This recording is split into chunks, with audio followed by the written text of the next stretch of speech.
be great to bring this collective of women together who are span a whole bunch of different industries in a hope that a few things would happen. One is that you get to meet some of the most amazing women I know in my life. Two, they're each going to share with you who they are, what they do. And the intention at the time was COVID, but I think, you know, we can open the space for COVID plus, because right now we're dealing with a civil rights issue in the United States of America. And I would be open to any and all addressing that. I plan on addressing that as well. And sort of like, what has changed and what changes have you made? And if stuff has really worked that you want to share, and if stuff like you thought, wow, I thought this would work and it hasn't, because I definitely have a few of those.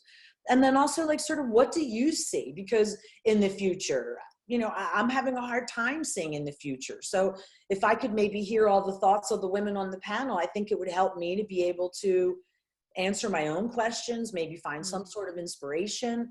So that's the reason for all of this.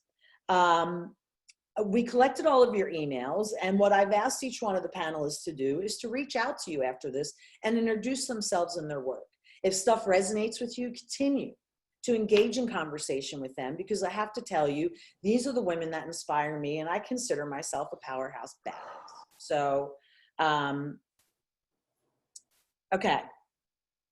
There will be a Q&A at the end, and at the very end, I will lead a meditation for those of you that would like to participate in that. This is how it's going to work. I've listed all the speakers in alphabetical order. I'm going to give them a platform for about 15 minutes. In that platform, I've asked them to speak about what I mentioned, and then also to open the space for Q&A. So if you have a question, you can just ask the question then. And then at the end, we will have another time for Q&A, because you may feel like as a collective, you have now a collective question. So just to sort of introduce you to the panel, Colleen Biggs, if you could just sort of raise your hand, she'll be our first speaker. And she's the founder of Lead Up for Women. She's a coach. She's an amazing badass. She's a lifesaver. She's an inspiration and a friend. The next one is Tanya Butts, who, if you could peace out. Tanya is the founder of Sweet Apricity, which is a company that makes basically comfort food products clean, with clean ingredients, simple ingredients, very respectful. And so she's in the consumer product market. Capaldi, I am the founder of Paleo Boss Lady. I am a teacher at Antioch University. I am a chef, and I'm just a major type A asshole.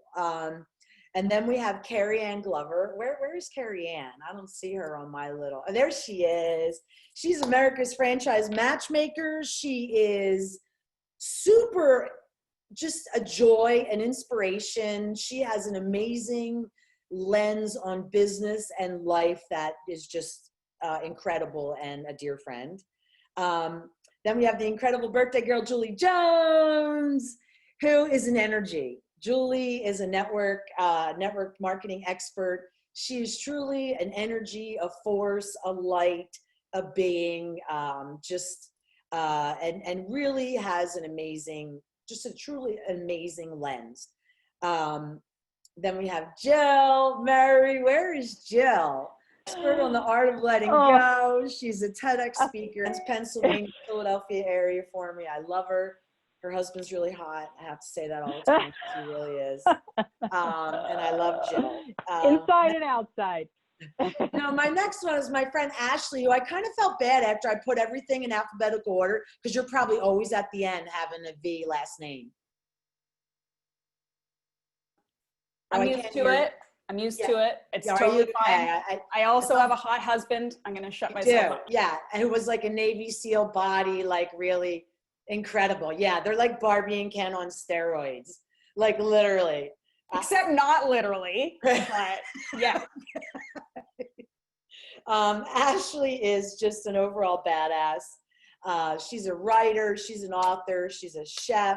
She is a digital marketing expert. She has podcasts. She's radio. She's everything, and also a dear friend. So this is who we're talking to, people. My friend Kirsten, who is a farmer, a restaurateur, an author as well, could not make it because she's dealing with the loss of a pet and a daughter who's sick who may have COVID. So, and also her restaurant, due to rioting, has been boarded up, and they've been fearing, every night for, what's going to happen there. So we're just going to wish her, I just said to her today, it would really be better for you not to attend because I'm going to be too uptight knowing you have all that stuff going on. So that's what we're going to do. And we're just going to go in alphabetical order. So it's going to be Colleen first, Tanya, me, Carrie Ann, Julie Jones, Jill, Ashley. Okay. Each of us are going to have 15 minutes, like I mentioned, and around 10 o'clock, we'll take a break. And then we'll come back at like 10:05, 10, whenever people can get back. If you need to if you need to sign off, step out, come back, don't worry about it. I am recording this. I will make a video. We all will have that video. And yeah, so that's it. So we're going to open the floor to the incomparable Colleen Biggs and let her start the show. Thank you, V. Oh my gosh, you are by far like one of my favorite people on earth. And I think you know that because I drove out to California to be with you because I love you so much, and it was so good for my soul. And it kind of reinforced for me community and why we need people. So I want to reinforce that fact today, and talk a little bit about coaching, but more so about community and why I do what I do. So my name is Colleen Biggs, and I started the company Lead Up for Women. You see that behind me. I have a magazine, I run a podcast, I have member-only hosted webinars, I have a newsletter that I spotlight women who inspire us to thrive every week. Every single thing I do every single day is to inspire women to be seen, to show up, to stop shrinking back and playing small, and have a voice. And how pertinent is that in what we're dealing with today? And I struggled a lot yesterday, to be completely honest, because I had someone drop out of my podcast at the last second, like 2 hours before the podcast was getting ready to air and record. And she said, I don't feel comfortable promoting myself or my business today. And things are weighing very heavy on me. And I completely respected her position. She also put me in a really weird position. I wasn't sure what to do with not having that guest after I'd been promoting it for a week. I had 2 guests on. And part of what I wanted to share that day in the recording was how important it is for us to reach out to each other, lift each other, give each other the air and the wind that we need under our wings. And I've talked about this for years, which is sometimes you even need to let others borrow your wings in a time when they're low and they're down. And we can't do this alone. We were not created to be here on this earth to do everything on our own. I'll give an example. For how many of you have kids? Okay, great. So if you have children, when you've signed them up for a baseball game or a soccer or any sport that they're in, there is not one parent out there that has ever dropped their kid off at a park and said, here you go play with that team, and with no coach being there. Like, we would never drop our children off or enroll them in something where there wasn't someone holding them accountable for being there, someone holding them accountable for showing up, holding them accountable for working hard together, playing together as a team and bettering themselves. That's what a coach does for you, but that's what a group and a community does for you, is it creates responsibility for you to show up. So these purposeful platforms that I have created really increase the exposure for women, and subconsciously it creates opportunity for them to consistently, regularly show up for themselves and show up for their family, show up for their relationships, and show up for the people that need them, including themselves, like showing up for themselves. So I wanted to talk about how COVID has affected Lead Up for Women, and many women in Lead Up for Women, as well as women I've spoken to, many of the women on the phone that are with us today. This has been a really hard time physically, mentally, our hearts have weighed heavy, but many businesses have flourished through this. And I think I know why. Because us here on today's conversation are called to lead, we have a responsibility that has been put upon us. And that responsibility that's been put upon us is to hold what I call a lamp. So we're light leaders. So if you can imagine you're holding this lamp and it's lit with whatever your creative genius is. Our responsibility as leaders is not to find out how we can continue obtaining oil by stealing it from other women. That's competition and that's judgment.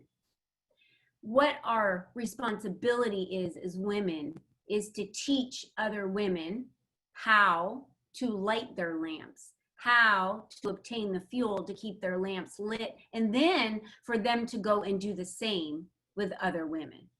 That is what we've been called to do, and why our businesses are flourishing and why we're prospering during a time where many people are struggling with unemployment. They've lost their jobs working for corporate or whatever it may be. It's because this is the time when all leaders must rise. This is the time, especially women are called to lead. So I want to offer that out there to everyone who is contemplating this pool that they may have lately of why is it that I feel inspired to connect with others? Why is it that I feel inspired to assist others, to serve others? It's because it's your calling now. So I love women to listen to what their intuition is and really dig down and tap into what is it that lights you up? What is it that you can do day in and day out and never get tired of it? I work too many hours in my business. I know it. I admit it. Like I could sit in a room and say, hi, my name is Colleen Biggs. I am a workaholic. I could say that. Fine. I understand that. I'm also getting help. I understand that. But why I do it and why I work so much is because I love what I do. It lights me up. It's like I cry because I'm just so excited every day. I pinch myself that I have the opportunity, that I have been called to assist women, to build platforms, to hold space for them to show up. What better example can you be for other people than for you by example to show up for you unapologetically? That's why V and I and all these ladies on here on this panel get along so well, because we don't ask anyone else's permission. We just show up. We show up as us. This is the only person I can be. It's who God made me to be. And I'm not meant to fit in. I'm meant to stand out. So I'm meant to be me, whatever that looks like. And I don't apologize for it, because anyone who thinks differently of me or judges me, it's none of my business. It is all of their insecurities that they are reflecting on me. And it's sad in a conversation when you see someone is judging you, you look at that conversation a little bit differently because you realize that they're hurting somewhere in their life. And that's when you want to like hold on to them, pick them up, elevate them. There is enough success, love, and abundance for all of us out there. There's no need to compete, no need to judge. There is only room in this world anymore with what we're going through right now for love. So I challenge all of you for the next month, tell the people you love them. Hug people you haven't hugged in a while, as long as it's okay to hug them and it's not a COVID thing. You know what I mean? If it's someone close in your home that you've been around for a while, reach out to people you haven't reached out to in a while and just tell them, hey, I was thinking about you. I want to tell you why I appreciate you. These things will fill your life. So V, I want to thank you for having me here today. I am honored, beyond honored, to be on a panel with these amazing women who I'm going to learn so much from today.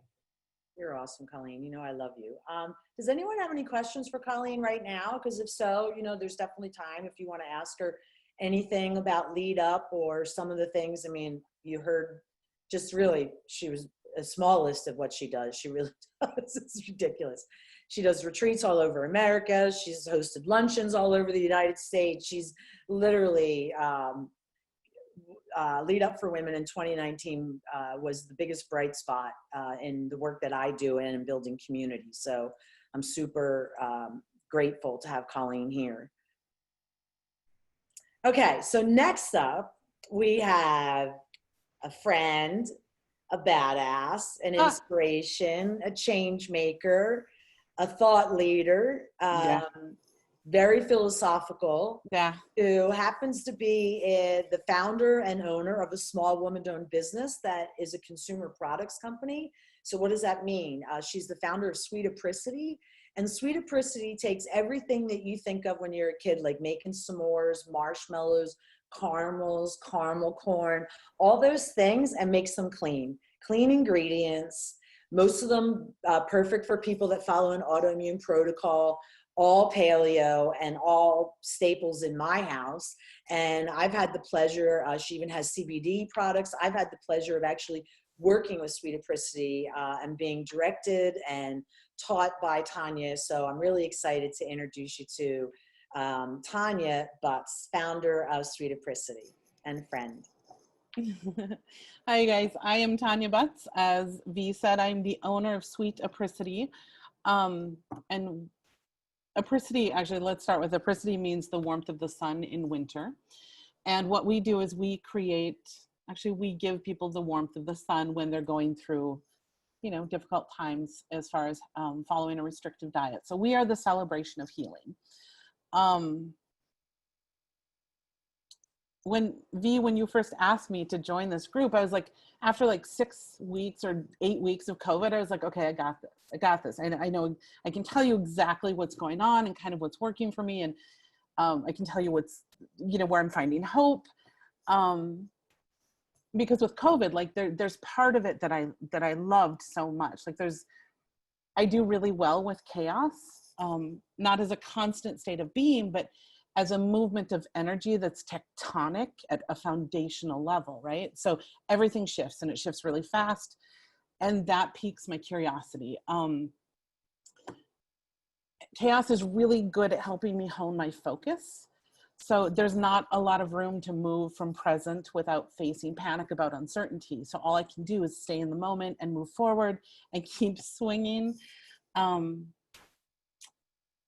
stop and but stop and take a look at all of the beauty around me and appreciate it more deeply, and apologize to it for not appreciating it more. One of the things that I learned, granted, in the beginning of COVID, I was like a deer in the headlights, but what was really great that came from that is that I learned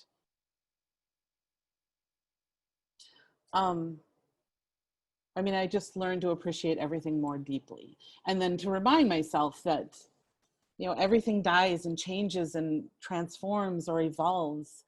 And the best I can do is love everything I have in this moment. And that means that when everything changes, I will be practiced at loving whatever's happening in this moment. And so I'll be able to take that with me. I was really, really grounded in that until George Floyd. That's a new level of not even chaos, but just pain that I wasn't really prepared for. And part of it is that's my neighborhood. Like I expanded my first business into that neighborhood. I lived there for many years. I have family who's evacuated from there.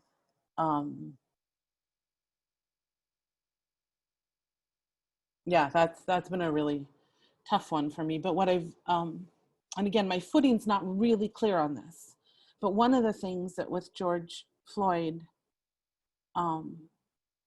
first of all, I have to look at where I need to apologize for not engaging at more deep levels until it hit quite literally a place that was my home, right? Like it's this thing that I know exists, but I don't really always know how to engage in moving forward to make it better or change it or whatever that looks like. I don't know yet, but Oops, hold on, I'm gonna lose my microphone here.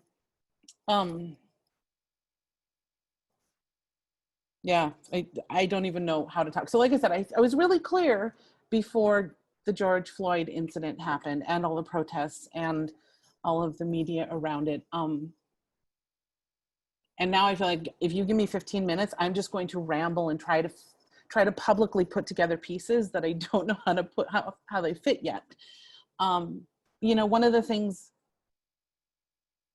with George Floyd is, or just specifically with what's going on with the protests, is that how do I, as I said, COVID honed my focus. George Floyd has steeled a resolve that, that again, I'm not really grounded in. I don't know how the focus and the resolve will meet, but you know, how do we sustain the desire for change and forward growth and not just let it all kind of dissipate over time, right? And so then not until the next one are we inspired to move forward. So I don't feel like much of a leader today because I don't know what I'm doing. So I don't know how this all fits together. I don't know how to find meaning in selling products that are not a necessity. I mean, yes, we're a comfort and we're a celebration and then we're fun and we're nostalgic and all of that stuff, but how do we become meaningful in a world that is so lost right now? Like even, this is probably an irrelevant story, but the woman, so I'm in a hotel right now in Seattle because I had a doctor's appointment at 1:00 and I wanted to participate in this. But the woman at the checkout desk, I like to ask people in customer service if people are kind. And the question really upset her. And she's like, well, I don't know what you mean. And I was like, well, I'm just wondering, are people kind and patient and generous with you? And she's like, in this state of the world, no. And I was like it was the first time that somebody in customer service is just like, I can't customer service right now. Like there's no meaning in me trying to be customer servicey about this because she's just hopeless. Like she was so hopeless. And so I was like, wow. So yeah, so if any of you guys on here listening or participating have any ideas as to how to make a meaningful company having a meaningful company, it's not about my company, a meaningful presence. I mean, this is what I do. This is what I've been lucky enough to do. Yes, V. Well, I've had the pleasure of working for you. Yeah. So I have insider information on that, actually. I totally get it. That's what I spent the whole day yesterday doing, walking on the beach. And I literally have restructured my entire organization because I realized that although the work I did was a focus of free and accessible, it wasn't inclusive and it wasn't really dotting all the right I's and T's. I was actually failing. And I think that you having this conversation, first of all, and being so vulnerable about it is step one. I think this is what we need to do in this George Floyd movement and in this movement right now is really step back and ask ourselves. And I think that you are heavily discounting that it's not comfort food. For some of us that eat food as medicine and identify as addicted to certain genres of food, my food would be anything sweet, you're a lifeline to someone like me because you allow me to be able to be who I am without self-harm. And that is a company when you're helping people not harm themselves when they have addiction. So it is a harms reduction company for me. So please understand that. Thank you. Ashley? And we have Ashley. Tanya, I just wanted to kind of speak a little bit to what you were talking about there, because I had a very similar conversation with another dear friend last night who is in a very similar situation to you, because she's a business owner providing food products that are for specific dietary needs, right? It's very similar. It's sort of like a sweets but healthier kind of thing. And she was having a very similar conversation with me where she's like, why am I doing this? What is the point? What is the point of me promoting a healthy pie right now when there are riots going on outside of my house? Right. And, one of the things, I don't have the answers, but, and, I have the same thing. I'll get to it when I can, speak my piece about my job, where I'm thinking like, what is even the point of doing this right now? Like, why are we trying to pretend that things are in any shape normal? But I think that one of the things that I was saying to her last night is that no matter what service we provide, whether it's food or it's coaching or whatever, that's just one facet of what you're doing and what you bring to the table. And so things that you bring to the table are your presence and your ability to connect people and your ability to be there and listen and speak to people and your ability to provide comfort. And so it's like these bigger aspects to your character and your personality that you are offering to people. It's not just food, it's who you are. And so that's one of the things that I'm trying to internalize. And I was trying to tell my friends, like, one of the things you're good at is being organized and being a leader. And those are the things you kind of maybe need to double down on in this time, instead of just thinking like, well, who cares about a pie? It's like, people still care about you, and people still look to you for leadership or comfort or just a person to talk to or whatever. So I know that's not really an answer in terms of like, what do I do with my career right now? But I think that it's just, there's always more to what we offer than just that service or that product that we're selling, Right. Thank you. And thank you, V, both of you guys, for just for perspective is really helpful. V is intimately familiar with how willing I am to give everything away. Like, I would yell at her, stop. Oh yeah. We're not doing that. Yeah. And so, so when I part of it is just kind of listening to the company and listening to that deeper desire of what I want it to become or what I want it to be. And I know, part of the story, we have really cool products. I'm super proud of what we've done, but we have one in particular that's a crown jewel of our collection that can go really big. And so part of the story was like, okay, in 3 to 5 years, I want a 9-figure buyout from Hershey's or Kraft or whatever. Like, I want Mark Sisson's deal, right? Like, because that's what my friends get to, like, I get to watch all my friends in the industry kind of, have these things happen. And I know V, you and I were like, let's build an empire. And now I'm like, I don't want to build an empire. I want to plant seeds. Like, I'm like I get overwhelmed with how many places, because again, I'm just like, I have this vehicle, I have this thing, like, let's just give everybody things to help them do whatever they need to do. And then I realize, and this is not to demean giving here and now to people who need it. This is not to take away from that. But there's part of me that, also because I'm small and I don't have huge resources.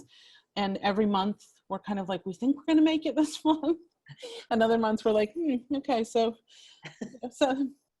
who can we not pay who will still like us and kind of give us some extra time? So, we're at this precarious place as a business, but especially with and also, just all of the Black Lives Matter movement, or just the BIPOC. Is it BIPOC? Anyway, what I had to do is I had to kind of step back and take a look at how I'm complicit in where we've become. I live on a very liberal coast. We all like to think of ourselves as super woke. And I'm like, well, where are ways that I have abdicated my voice in the conversation around race, in the conversation around equality, in the conversation around pretty much anything. And there was part of me when I watched,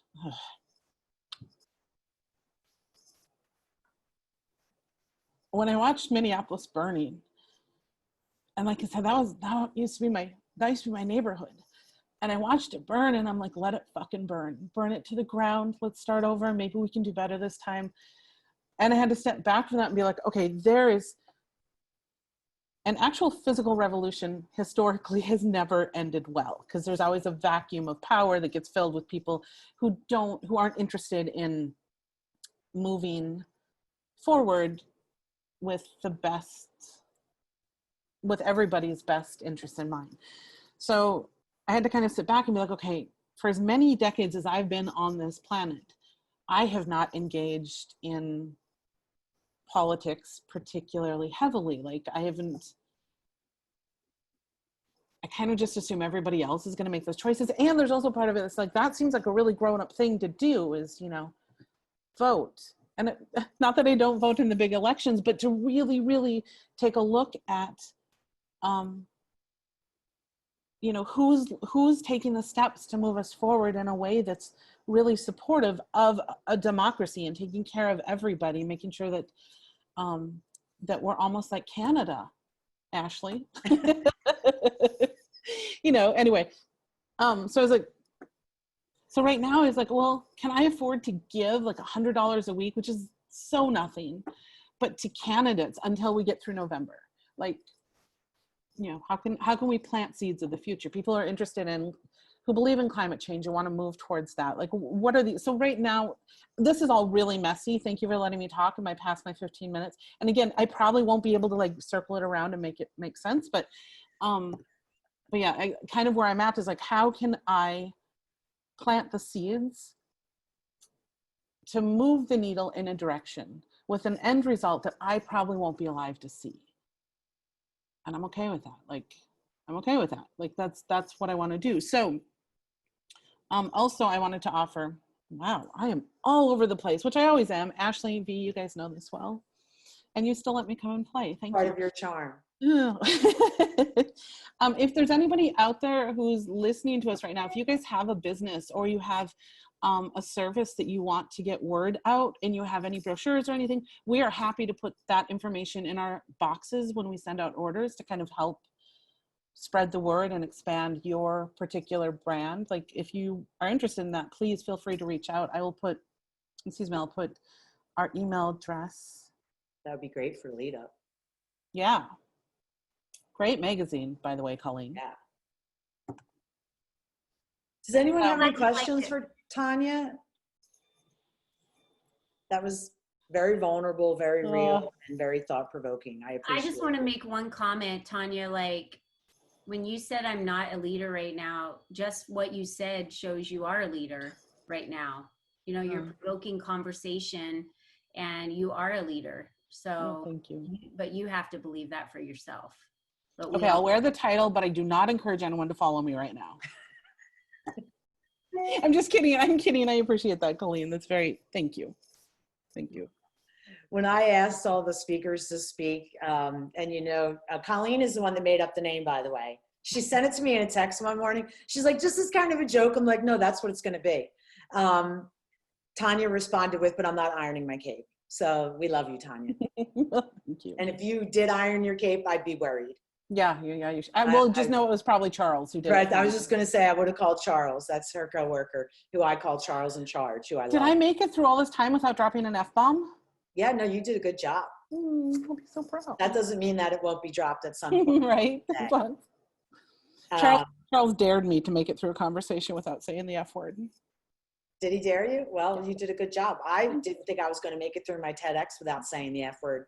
I literally stood in the green room being like, you will not curse, you will not curse, you will not curse. Because I just say it and don't even realize it. Yeah, we can hear you, Jill. I'm like floating in and out because my power went out. I got booted off of here and then on the phone. So forgive me, but I wanted to say something to Tanya. First of all, Tanya, we all need pie all the time. Okay, that is super important, A. And B, if we're not okay, and this is a thought, that I see a lot with artists and people who like are painters and writers and performance artists, and we feel like we can't charge for our work or worry about making a living because that diminishes the work that we're doing. But if your business is not okay, you're not okay, you're not able to contribute. You need to, like, give $100 amazing. And so in order to be able to do that, you need to be whole. And so it's not, and I talk a little bit about this in my talk too. It's not an either or thing. It's really about, being able to be in the space for all of it. so you can still be in the space for you and thinking about how you can grow your business while also feeling deeply empathetic and wanting to contribute and participate and be present for all that's happening around us. So I don't know if you guys can hear me because my computer's doing really weird. Actually, Jill, you're cutting out a little bit, but I think if maybe if you took your video off, we could probably just hear your audio would probably be cleaner. How's that? So I don't know where I lost you, but I think, you know, I deal with a lot of this and I talk about it in my piece as well, which is, you know, I felt so badly around COVID, even prior to this, like, how can I feel badly for myself around a book in the middle of all this? But at the same time, you know, we're whole people. We have a lot in our hearts and our minds and our capabilities to be present for all of it. So just because you're present for your business doesn't mean you don't have empathy and great deep feeling for what's happening in the world and wanting to be in that space too. So, you know, it's really hard. It's a struggle, but I think we have to remember that when we are whole, we can bring our whole selves to that experience. And giving $100 a month is amazing. And so I want you to sell pie. I want to eat pie. I want you to do really well so that you can give back in the way that your heart is telling you to give back. Thank you. Does that make sense? Yes. Yes. Yes. Yeah. Okay, I'll stop saying yes. Because what I'm doing is I'm also yes, but. Right. Because yes, I understand that empathy and caring and taking care of myself is all really important. But again, there's this one point of like, how do I sustain the desire for action? Not even the desire for action. How do I move forward? Just how do I sustain the resolve? And again, you know, I mean, I look at where we are at politically, and this has been 40 years in the making, right? So there's a particular political party that's really good at the long con, like they're really good at the long game. So they've been prepping people from the early 20s to be Supreme Court justices 30 years later. So I was trying not to name any names, but there you go. I just tipped my hand as to who I'm kind of criticizing right now. But so, you know, as far as like moving the needle, again, like I said, it feels like, and there's something really profound to me about being able to contribute to something that I will never see the benefits of. Mm-hmm. And that's kind of where I feel like most of my energy needs to be put. So sustainable farming, climate change, for fuck's sakes, equality, women's rights, like, there we go. I got an F-bomb. And I realized that was my second one. So that was just for flourish. The first one was for impact. This was just for fun. So yes, Jill, I hear what you're saying. And I guess it's not a yeah, but it's a yeah. And how do I continue to do this particular, again, sustain this piece? So. Well, and I just want to say one more thing, and then I'll stop talking for now. Although it's very hard for me to stop talking. But yeah, I know. What I will say, Tanya, is that first of all, I adore you already, and second of all, thank you. We live our lives one day at a time. You know, I mean, you know, we can think about how do we sustain it, but really, life is a one day at a time experience, and so it's you don't have to sustain it for the long haul. You just have to sustain it today and then do it again tomorrow. You know, sometimes that helps me. I don't know if that's helpful for you, but yes. Yeah. Thank you. Yeah. Okay, I think I've gone over the 15. V, I think I've eaten into your time. I think you're muted too. You're such a rule breaker. I would expect nothing less. Today. We would have our weekly calls and they would always be like an hour and a half. Right, and I would be like, what's our to-do list? I know, but we'd be talking more philosophical conversations than actually, but we did have bullet points. So that. Well, and to give you an idea, just because it's one of my favorite stories, we'd be like, okay, we're going to do a marketing calendar. And I'm like, but where does time come from? Right. Who gave us time? What is this construct? How do we market with it? Anyway, so poor V. Literally, that you are is a true. freaking saint. But I was working for Tanya, so we engaged in those conversations. So she was stuck. All right, I'm going to mute myself.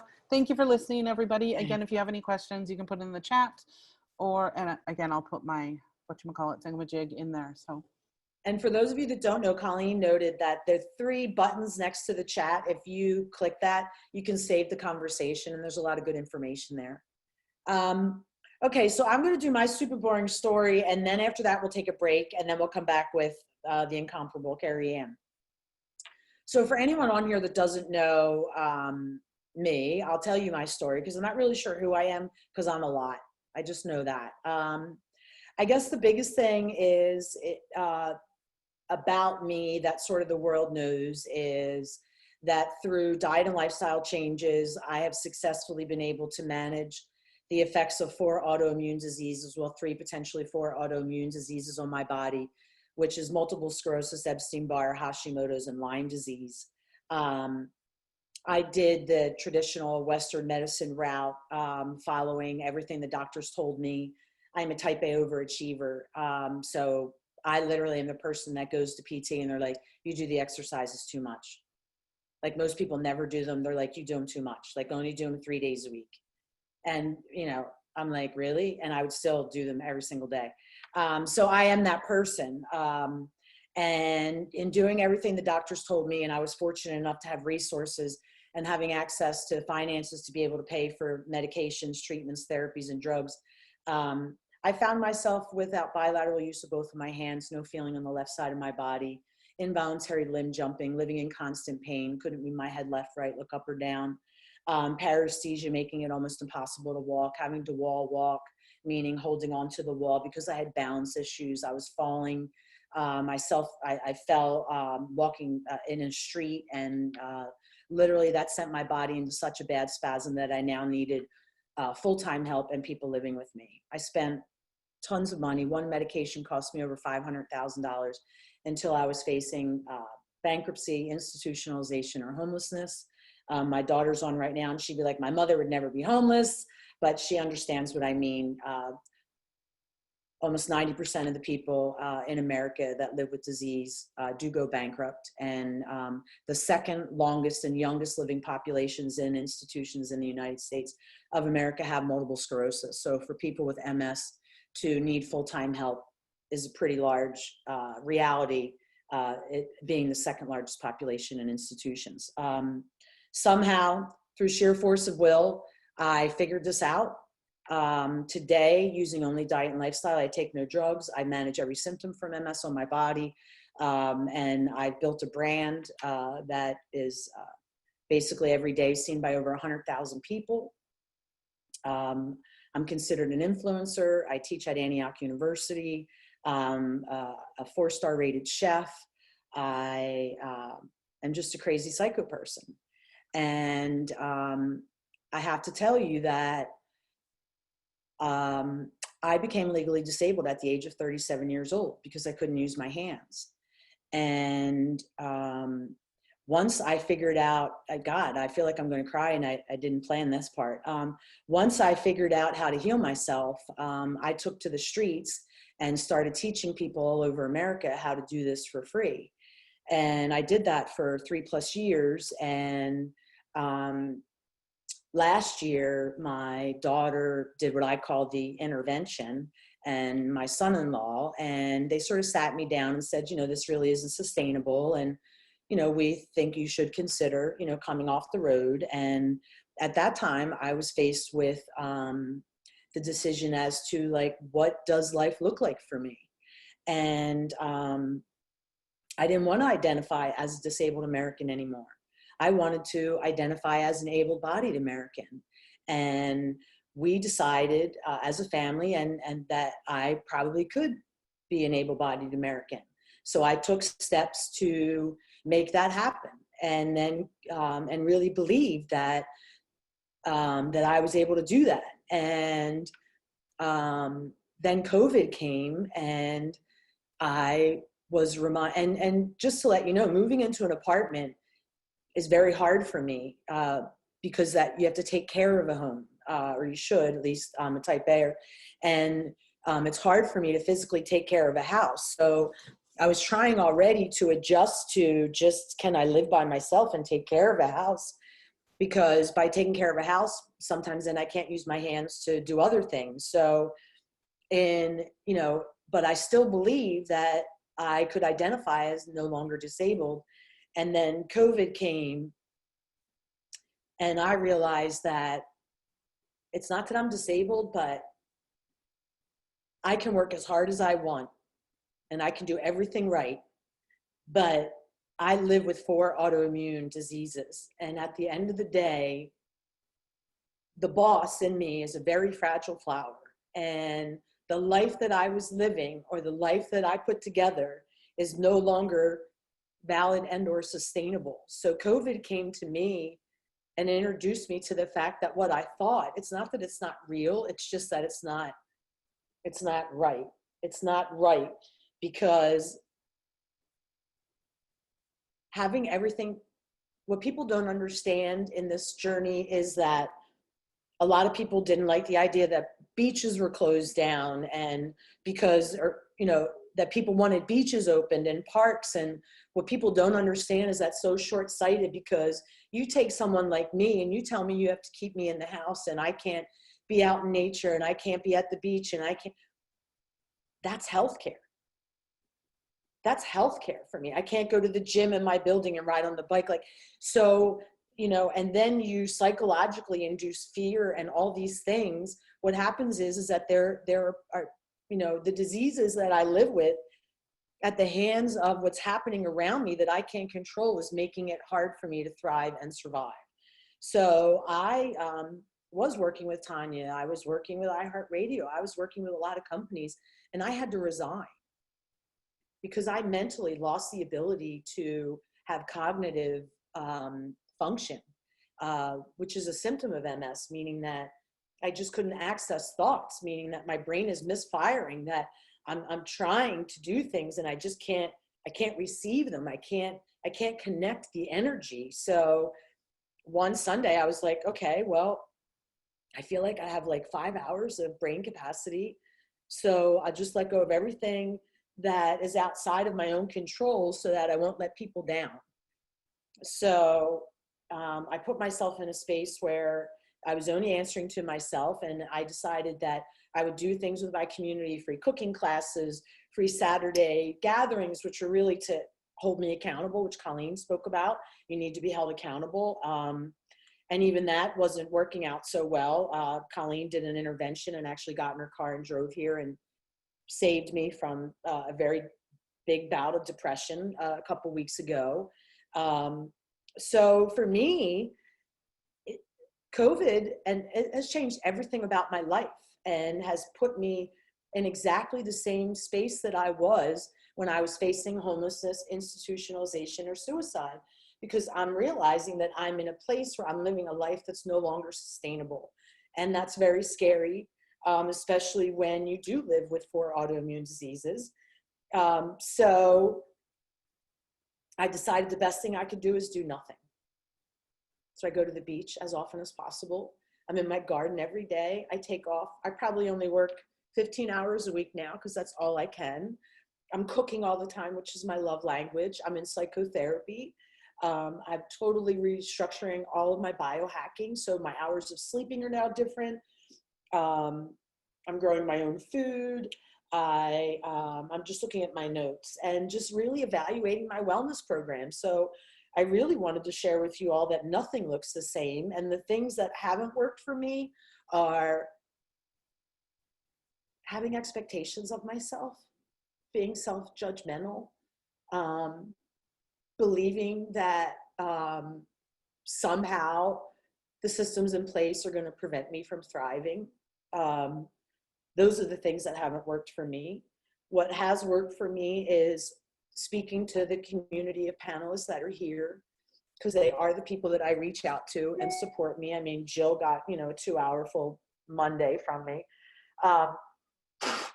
And I will say that the top 5 things that I would recommend that have worked for me is start from a place of gratitude. Make sure that you know how to create a sacred space for yourself. For me, it is, candles, sunrise, essential oils, a place where I feel safe, a place where I feel like the best version of myself can come forward, a place where I can shut my mind down. Most of the most amazing things I've done in life have come to me in those spaces. Small pleasures matter. Community is my drug of choice. Moving your body with conscious effort is super important. And then last but not least, yesterday, I made a very big decision regarding my brand in response to the Black Lives Matters movement and what has been happening, the civil unrest in the United States. And I'm now going to reach out to global leaders of all communities and all races and ask them to help me create a brand that I believe is more inclusive. I believe that although I've focused on making my work free and accessible, it has not been focused to make it inclusive. So I've given myself the grade of F on inclusion. And I'm going to be changing my brand to be called Paleo Boss Lady and Friends. And I'm super excited because I am going to announce people that are going to join me. And it's going to be a culturally relevant brand. And it's not just going to be my voice anymore. And I feel like this is step number one in how I can pivot to change. And, that's my super boring story. So that's all I got. Anyone that has questions? Not a stupid, boring story. You're the most amazing woman I've ever met in my life. And you're so inspirational to others. And I love what you're doing. I love this movement. Yes. So I didn't plan on crying, getting this emotional. It's just a crazy time, but I really feel like I always said I was woke and all of this stuff, but at the end of the day,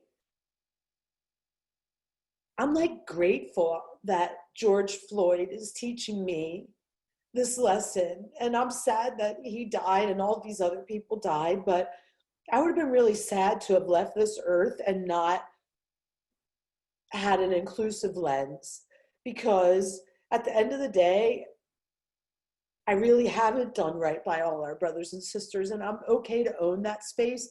But I really feel like now, especially now that I'm going to be a grandmother, like, I cried with Ashley when she first interviewed me because my daughter's on here now.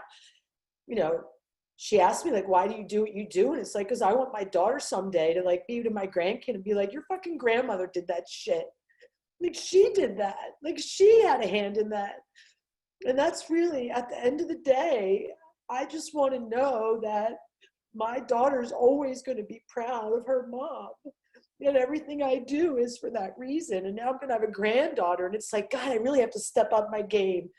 And I feel like inclusion is what George Floyd is giving me. He's giving me the gift to understand that I was not inclusive. And I thank him for that. So.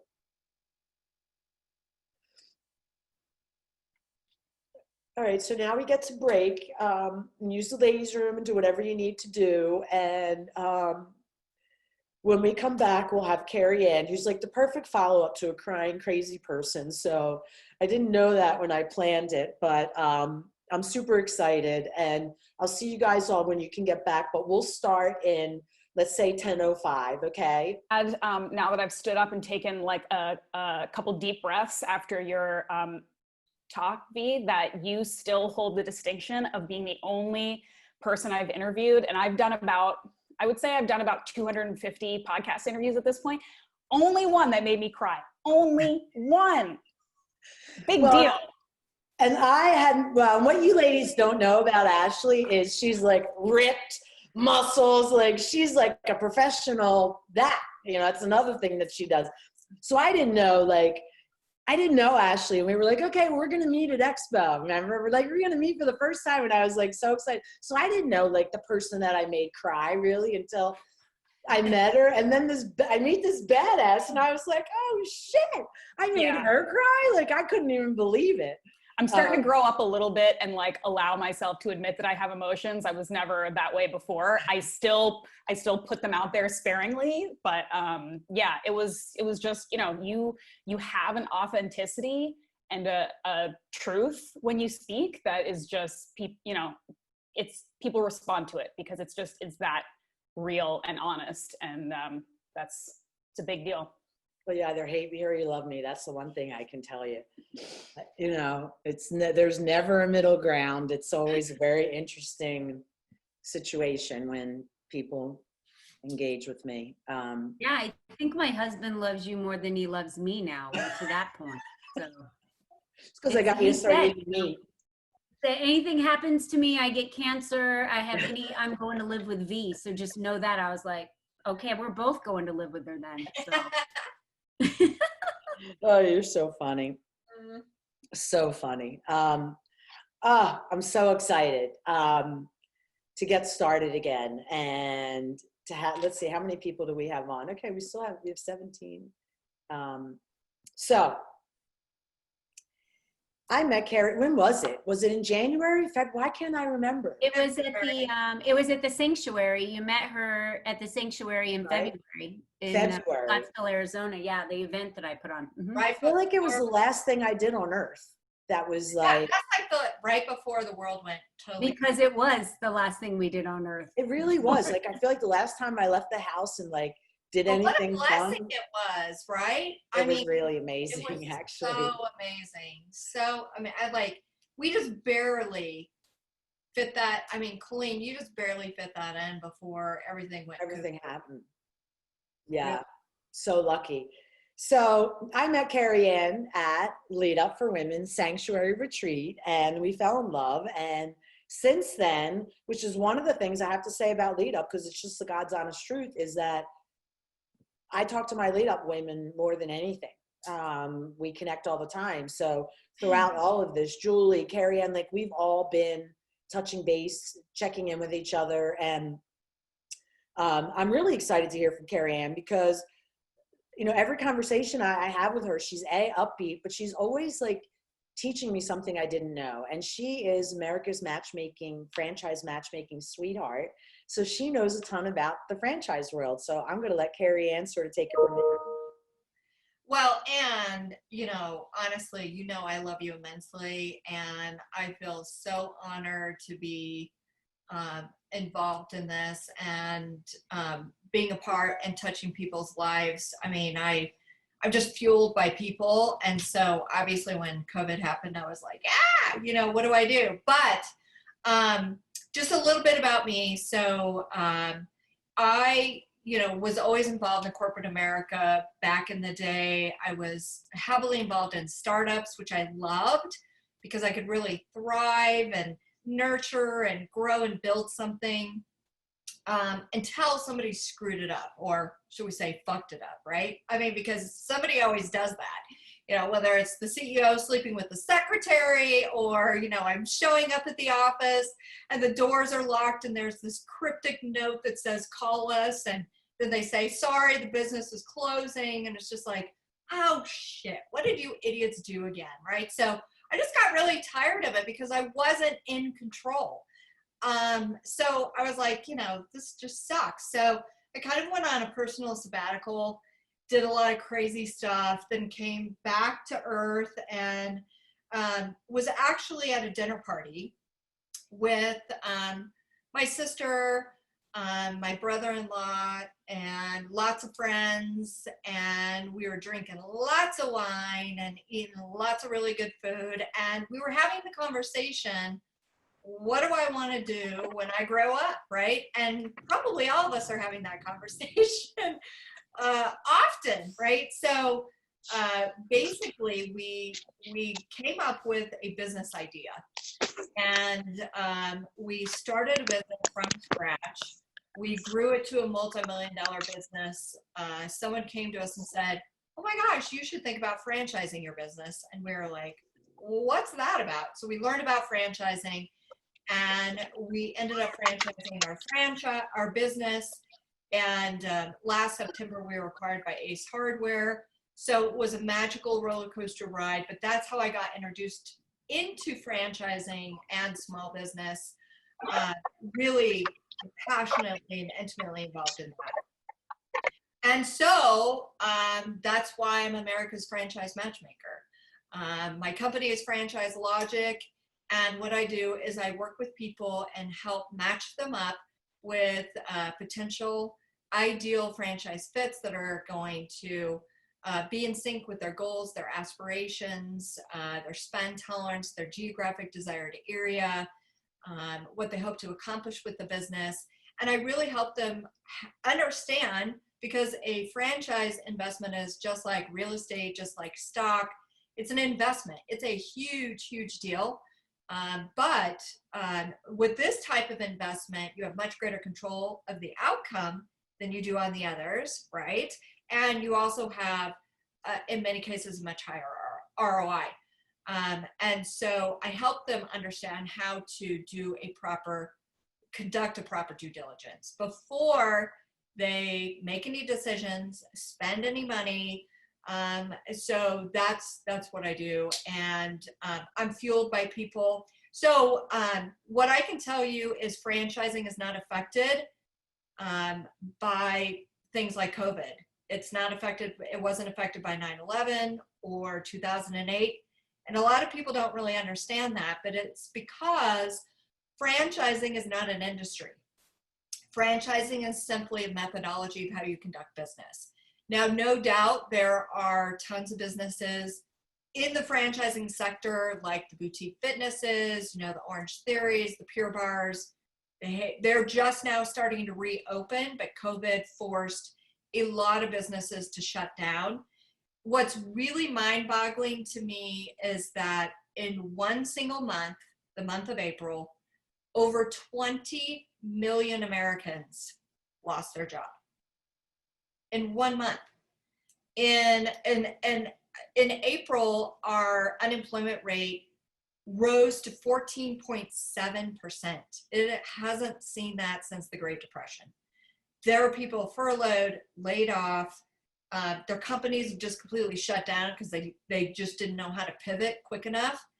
And so it completely broke my heart, because my heart goes out to all of those people that have been negatively affected by COVID. And I was like, what can I do? How can I help? Whether it's a career transition, whether it's, finances, whether it's just they're stuck in this negative mindset while we're all trying to figure out our new normal. So it really forced me to really push forward and be more present online. I had an entire calendar booked for speaking engagements, and COVID happened. Ain't gonna happen, right? You're not gonna go anywhere. You're not gonna go on a plane. You're not gonna drive. Everything is going virtual. So I had to pivot my entire business. And I've been really focusing on, franchise business ownership is not for everyone, right? And we need people in corporate America. Make no mistake of that. So if franchising is not a fit, my goal now is to really bring other valuable resources, ideas, solutions to people who have been negatively affected by COVID. And whether that's, figuring out just, I don't even want to know what the suicide rates are going to be when this is all said and done, because people are going bonkers out there. So whether it's mindset, whether it's helping them understand how to take better control of their finances or what's left of their finances, helping them see a different career path if they've been furloughed or laid off. So that's really my mission, and my pivot change is I'm not a solution for everyone, but I want to be a connector. I want to connect people to the very best solutions out there to help them find their new normal, because life goes on. I think it's so interesting. When I lost my father, I was like, everything around me just kept happening, right? Like life just keeps going on, regardless of the losses, regardless of the riots. Life just, I mean, I was watching our news last night, and we have a 9 p.m. curfew, and the news is showing thousands of people down there. I'm like, what's the point of having a curfew? What's the point? I mean, like, the whole world has absolutely gone insane. I just can't even figure it out now. So, you know, I wanted to be a bright light for people, for my candidates. It's really interesting. I started working with candidates in January that the sky is falling, Carrie Ann, the sky is falling. And I'm like, what are you talking about? The sky is not falling. Like, the sky is not falling. It's going to be okay. And then I'd hang up and I go, holy shit, the sky is falling. Like, oh my God, right? Like, it really is. And I'm a control freak. I mean, the girls on this panel know that. I mean, Colleen helped me stamp out the word surrender at the retreat, because if I'm not in control, I'm not a good person, right? So this COVID thing took all of my control. I mean, I was like, what do you mean I can't go to my favorite Mexican restaurant and have a margarita? What do you mean the doors are closed? What do you mean I can't go and buy my champagne? I need my bubbles. Like when everything shut down, I freaked out. And then when everything started reopening, I freaked out because I really wanted to be a part of that. And I know, V, you and I had a conversation. I was like, okay, today's the day. I'm going to go out. I got my mask. I got my gloves. I got my entire Clorox wipes in the console of my car. And I'm going to go to the grocery market, you know. And I literally drove not even a half a mile. And I'm like, no, I'm not. No, I'm not. And I like beelined it, came right back to my safe spot, right? So I pushed big time for my candidates. Some of my candidates that the sky is falling, Carrie Ann, are now coming back and buying franchises because we kept the conversation going. We kept the conversation going. We said, okay, well, if the sky is falling, we're going to be together when the sky does fall, right? Because life happens. None of us have control over this health crisis.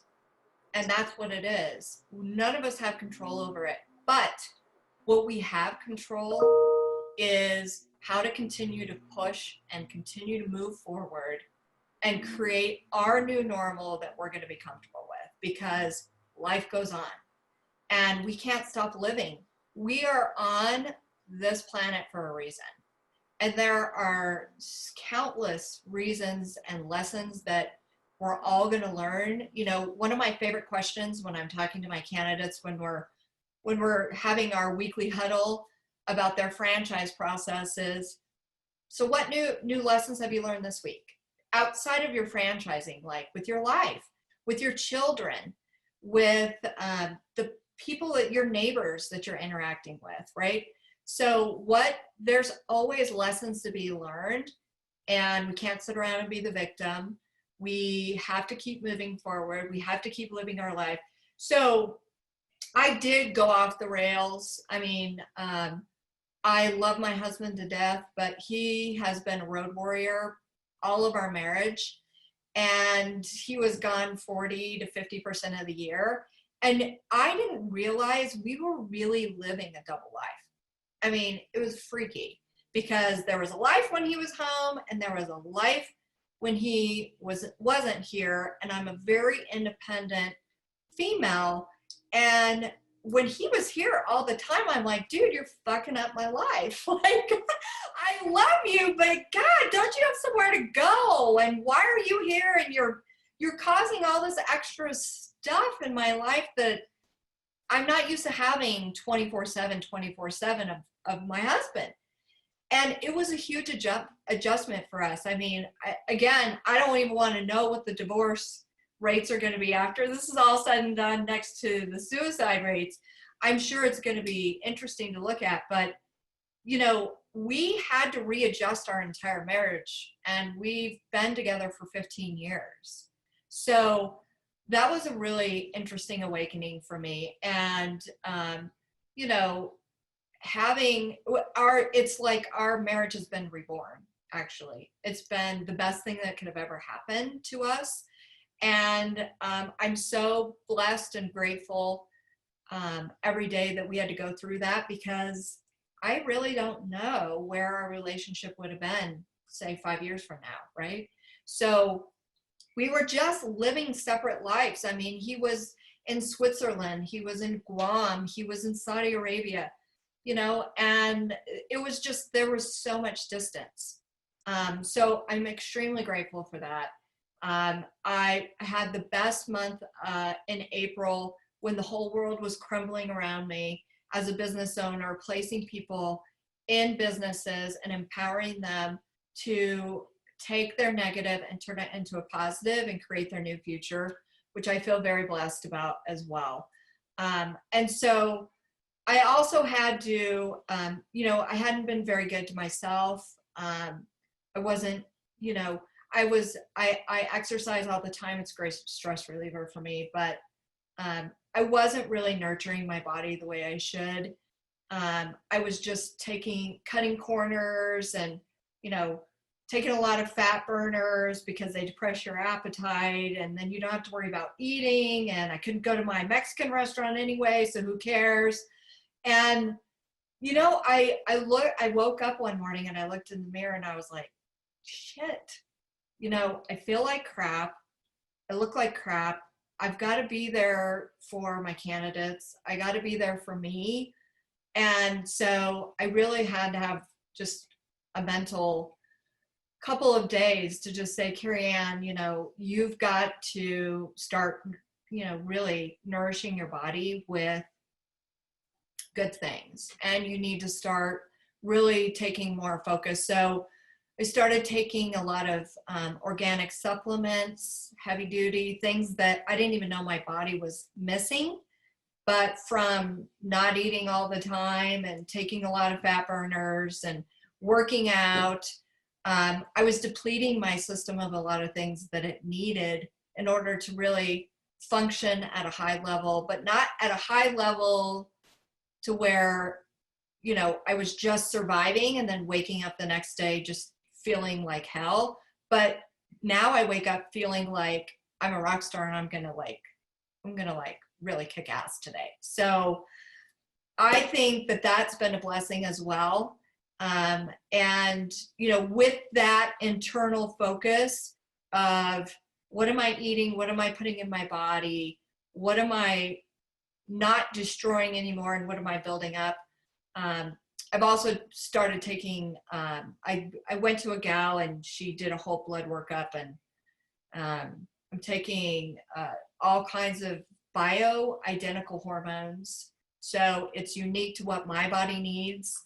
And it's been a very short period of time, but I am like feeling like a new woman. I'm telling you. I mean, and those of you that don't know, bioidentical hormones are not synthetic. They're not made in a pharmacy, right? So they don't have all the chemicals and the bad stuff. And my clarity and my energy level, I mean, it's like, my husband's like, honey, you need to just like simmer down. Like, you know, it's like 5:30 in the morning, I'm running around the neighborhood with our dogs, and I'm like, listen to the bird. I'm like, I've never been so elated about life. And I think all of that is in combination of just, you know, focusing on self-development. And that's really what I focused on for the COVID. You know, what can I do to better improve myself that's going to then in turn improve the relationships that I have with the people around me. So I don't know. I mean, it's kind of crazy. It's kind of wild, but I'm telling you, I've never felt better in my whole life. And I really feel like people feel and believe in that energy, and that energy then is filling them up with energy and helping them.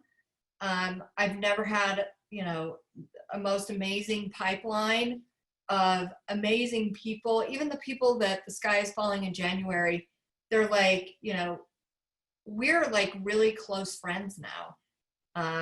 And they're going to be amazing business owners. And, you know, they give me way too much credit because it's their journey. I'm just simply their guide. But it's just been, I mean, you know, it's been up and down and scary and exciting all at the same time. So that's what I've experienced. That's all I got. I mean, I don't know what else to say.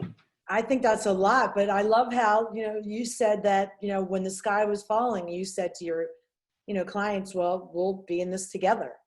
And I think that right there is the power stance that we all, you know, we're in this together. And, you know, to find a like-minded community is important, especially now because there's so much division and, you know, a lot of people, everyone has their own lens, you know. So that's awesome. Does anyone have any questions for Carrie Ann? Because I got to tell you, I was one of those people that was worried about Carrie Ann because I was like, what's business like, you know? And she's like booming. So it was a real, you know, I learned a lot about networks and how they work and franchising and how she marries people. You know, it's just a really interesting way of building a business and investing in your future. Well, and what's really interesting is that there are businesses, like I mentioned, that have struggled and been affected by COVID negatively, but there are so many amazing businesses out there that don't even, I mean, they do good in good times, but they thrive in these pandemic times. And they have so much business, they can't even hardly keep up with it. You know, and these are service-based businesses, so they're non-retail, non-facility based. I mean, I have people buying franchises, going to virtual training with their franchisor the following week, and opening up their businesses in less than 60 days. Where, you know, let's say when we started the journey, they were like, how are we going to make our mortgage payment? We both just lost our jobs. And these are like businesses that are cash flowing from day one, right? Mm-hmm. And they're just like, oh my God, Carrie Ann, we, you know, and they would have never thought to look at those types of businesses on their own. But, you know, using the franchise as a vehicle, it's an investment vehicle. It's going to get you from here to there. That's the whole goal. And so, yeah, it's really remarkable. I feel very blessed that I'm able to help people kind of see that path. And again, it's not going to be a fit for everyone, right? But what they do get is they have much better clarity of who they are and what a different path would look like working with me, so that they, you know, certainly don't walk away empty-handed. And who could not not want to have a look inward, especially at a time like now, right? So next up, thank you, Carrie Ann. And I have to tell you, every time I talk to you, I learn, and I really appreciate that. Okay, Julie Jones. Where is Julie Jones? Oh, she's not here right now. Oh, yes, I am. Of course, I had to put myself off camera because I didn't want to ruin the surprise. This is the Julie Jones I know. So, well, you know, I can't even say anything. Julie, I'm just going to give you the floor because you definitely earned the floor with that. This is the best. I don't think this is the best. Well, thank you, V. And really, truly, it is an honor. And, you know, like so many people have touched upon, I got to take these crazy glasses off because honest to God, they're really hard to see through. And I love being able to see all your bright and smiling faces. So let's get started. You know, this is me. And, you know, I am who I am. And one of the things that I have done best, I think, throughout this entire period of our lives, let's just say, is that I'm all about inspiring positivity and really, truly people finding within themselves their purpose and their passion. I have been an entrepreneur for the last 15 years. And interestingly enough, and I don't want to get into a lot of dialogue about this today, but I was a law enforcement officer. I was a law enforcement officer for 10 years in Wisconsin. And so it is a very interesting time. And one of the reasons I did leave law enforcement is because you can see a lot of the negative culture and a lot of what happens around that is just not who I am. But bottom line for me it's all about serving people and really truly caring about people. One of the things that I am best at is I am best at building and maintaining relationships and really listening to people and knowing how that I can help them. And that's why I'm an entrepreneur.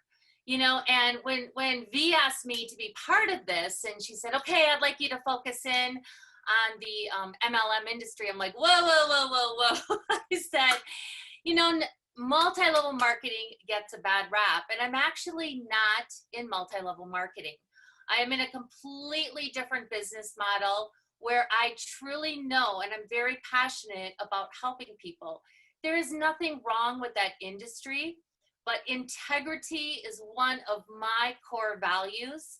And I truly believe that I have to be able to look people in the eye and say that if you work and come with me, you are going to be able to make money. And so for me during this time, some of the challenges that I have had, I will tell you, is I am a people person. I feed off of people's energy. And so for me being much more isolated at home, and things do get magnified. You know, Carrie Ann was talking about the whole idea of being with your significant other. Everybody's like, oh my God, it's so great. You know, you're with your significant other. I'm like, I'm with my significant other all the time. And thank goodness that, you know, we have several businesses. We actually have five businesses. And one of them is an air conditioning and heating company. So he's gone most of the day. And a lot of times we are still two ships passing in the night, but it's been eye-opening to see how relationships are. But I miss hugs. I miss the idea of just being with people. And so the Zoom format has been a great fill-in, but it's all about people. And that's what I've really done, is I've really listened to my intuition and found the people who are really struggling. And what some people call them promptings, whatever you call, but when somebody comes to mind, I am reaching out. I am reaching out by phone. I am reaching out by text. I am reaching out by voice text. People love to hear your voice. They may not listen to voicemails very much anymore, but if you can do a voice text or a voice record on Facebook Messenger, people want to hear you. And, you know, prior to all of this getting started, I had started thinking about almost working on a platform of how we had become too dependent on technology. Now, of course, look at us. And there is a place for technology, but I felt that we were just really missing out on that human connection component. And that's what I strive to do, you know, and I've gone back to snail mail and sending cards and sending packages and surprising people. And you know what, that old saying of, you know, people don't care how much you know until they know how much you care. And sometimes that sounds like such a cliche, but it's the honest to God truth. I am so passionate, really honestly, about people finding their passion and purpose. And so with what I do with business, it's not the end all be all, but it's the vehicle to help people live their life of their dreams. And so many people don't know that. And like I met V and I met Colleen and I met Carrie Ann, you know, through this sanctuary. And now, you know, my passions have always been about loving and supporting women even more so. You know, growing up, I was bullied. I was bullied by women. And so I had a very standoffish approach. Like I was like, no, I'm not going to allow myself to be vulnerable. And there was a lot of competition. You know, you grow up with competition. And now I truly believe this is the best time to collaborate. Is everything perfect? Absolutely not. But, you know, somebody talked about this whole idea of control. It was Carrie Ann. Thank you. I remember Carrie Ann, the whole control topic that we talked about. And, you know, I've been listening to a very interesting Gay Hendricks. He's written several books. And one of the things that he talks about is that when we are unhappy, it's because we're in a situation that we are not able to control. We can't control the past. You know, we don't know what the future holds. All we have are the next moments in front of us. And that's what I focus in on day by day.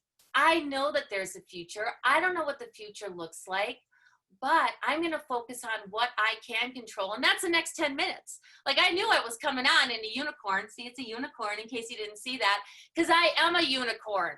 I am unique in who I am and what I bring to everyone. And I mean, my purpose in life, and I discovered this last year, and I even wear it around my bracelet, on a bracelet, to remind myself every day, my purpose in life is to boldly empower self-love. And it really stems from that.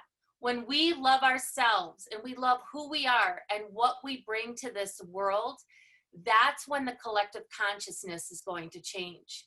We have to be able to look in the mirror and say, oh my gosh, you are the most amazing person. It is the hatred of ourselves that leads to everything else that we are, facing with. And so all you have is you. That's like, if I can't stress that enough, it's you. What are you bringing? Whenever there's stress or anxiety and I take a look at that and I do some self-examination, I realize that it's because I'm focused in on me. When I am focused in on everyone else around me, and I'm not saying like to give until you're depleted, but what I'm saying is that look to see who you can be of service in that moment, and that is going to shift everything for you, whatever it is. So I do love helping people in all kinds of aspects of life, and really I know that wherever anybody wants to go in life, that I can really truly help them. And I'm just going to be short and sweet, because here's what I love to do. I just said it. I love to build relationships. So if you want to connect with me, please, let's go offline. Let's, take it. If you're in the Arizona area, I would love to, go and, take a hike, do a walk, meet for coffee, meet for wine, whatever it is.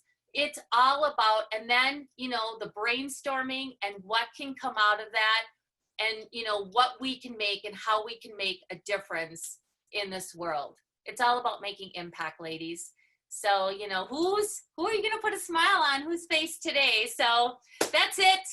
I love each and every one of you, and I just love being a positive influencer and a lot of fun. So if you don't know me, you should. Julie Jones. Whoop, whoop. I love you, Julie Jones. You're such a beautiful light. My cheeks are like sore because I've been smiling so hard the whole time. This is what I have to say. I think you saved my life at least the first 30 days of quarantine. It was like, all right, what is she showing up in today? Because every day was like a different outfit, a different thing that she was doing. So I thank you from the bottom of my heart. And well, thank you, Bea. No, it's truly, you're really a blessing to all of us. Does anyone have any questions for Julie? Okay.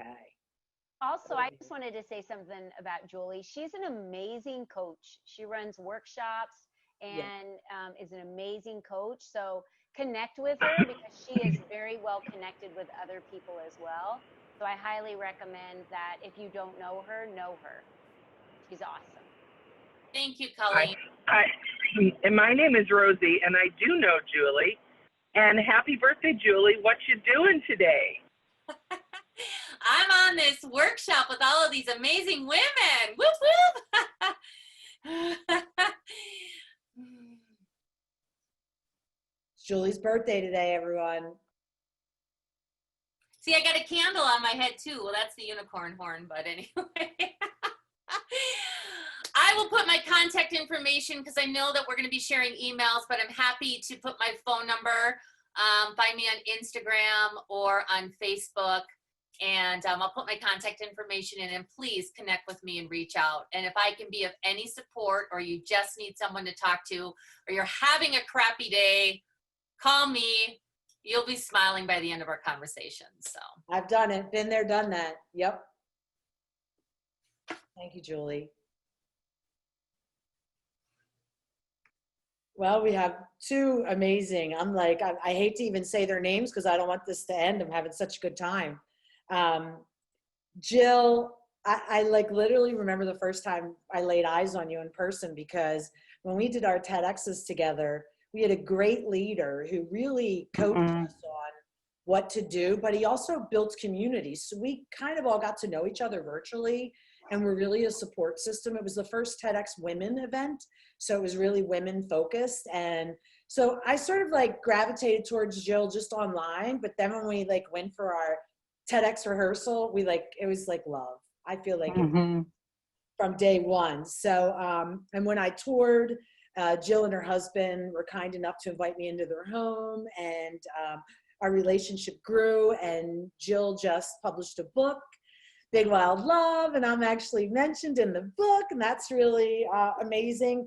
And she is an amazing TEDx speaker. There you go, on the art of letting go, with millions of views. So without further ado, I'm going to introduce you to my good friend, Jill. Well, hi, everybody. I've been kind of shifting back and forth between phone and computer. So I hope you can all see me. I hope you can all hear me. Of course, we had a storm and no power. And so whoever has the heating and cooling business, I could use you right about now because no air conditioning. But we're going to get through this. We're going to be okay.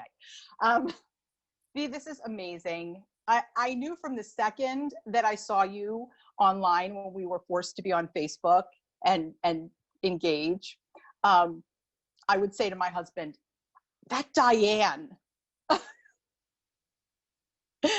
But anyway, I'm so happy to be here. And Julie, happy birthday. I love your unicorn suit. I'm just so enjoying listening to you all and being here with you all and being here as the representative author, even though there's many of you who have books. So I'm Jill Shearer Murray. I'm a TEDx speaker, award-winning journalist, communication specialist, author, blogger, pizza lover, all those things. And in 2016, I decided to get up on that big badass stage and talk about how, in the wake of somebody that I deeply, deeply loved, the value and importance of letting go. And, you know, it's not to be maudlin, but that death hit me in such a way that I realized, because we all know intellectually we're not going to be here forever, but I realized that, you know, we have to really be conscious and make choices in the space of this one and only life that we have. And so we needed to let go of the things that really aren't serving us.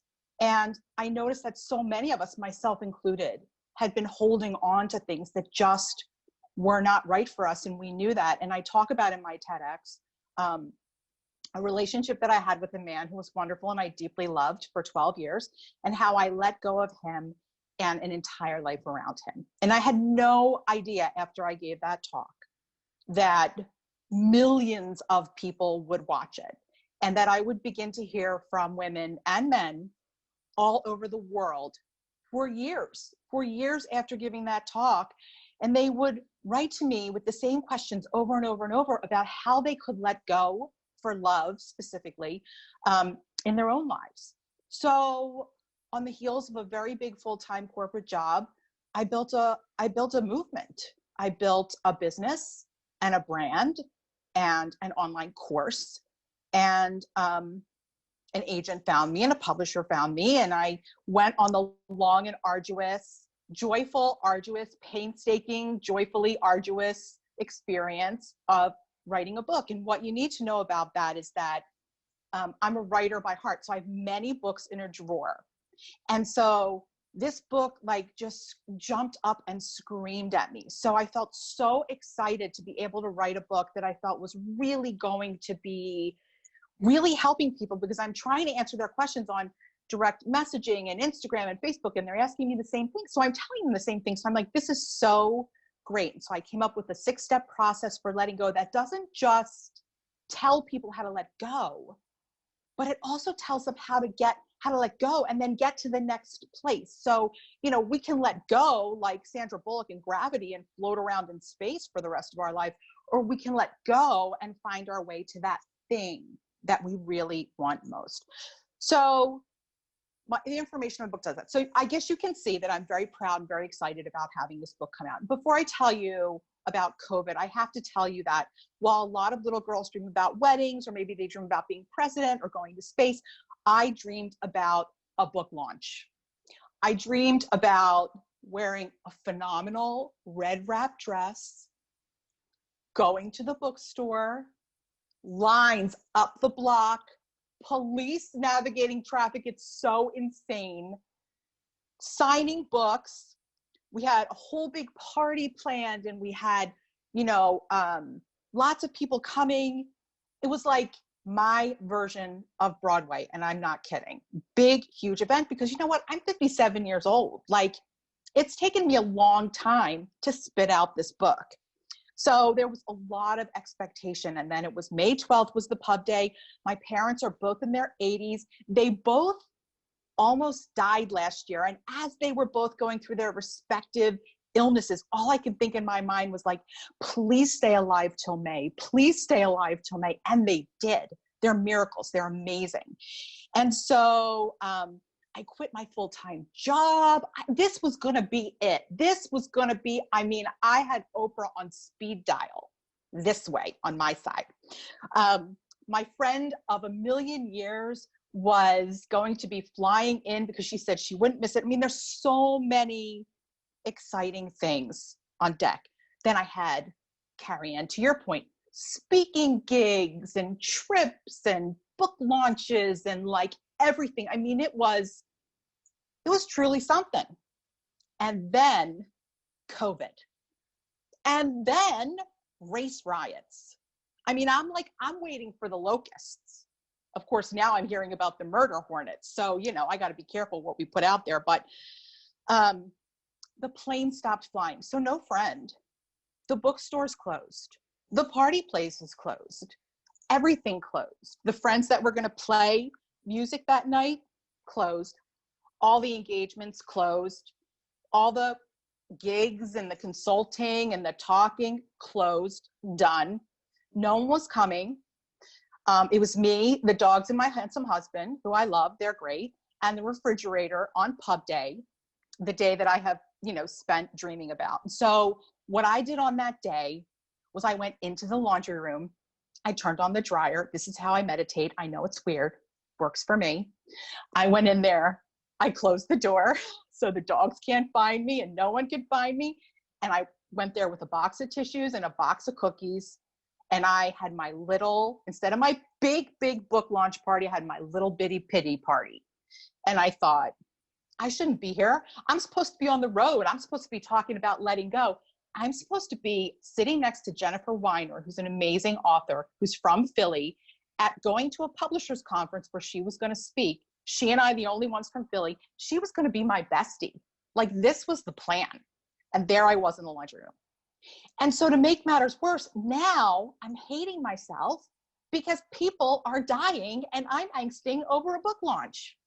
So who am I to be doing that, right? People are really suffering.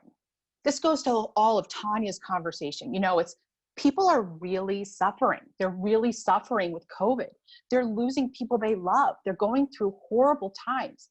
And now we're going through this really amazing, incredible civil rights moment. And I'm over here like lamenting that I can't have my little party over my little book.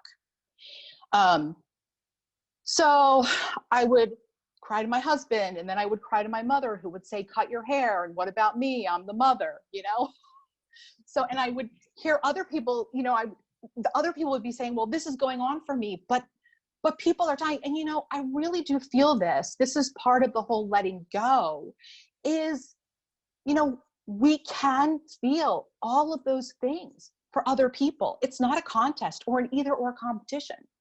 We can still feel all of the sadness and fear and empathy and desire to get up and take action like so many of you are doing so beautifully. And we can also hold space for what we need to feel for ourselves. And so, it was something that I had to work through. And then I looked at our finances and I thought, well, we should just start, real estate shopping on Skid Row, because that's the next thing. And I thought, why did I leave my day job? And why don't drink? And why don't we keep cupcakes in the house? And why? And then as I was lamenting all of this with some other authors who were going through similar things that I was, I started giving them a pep talk about how they needed to let go.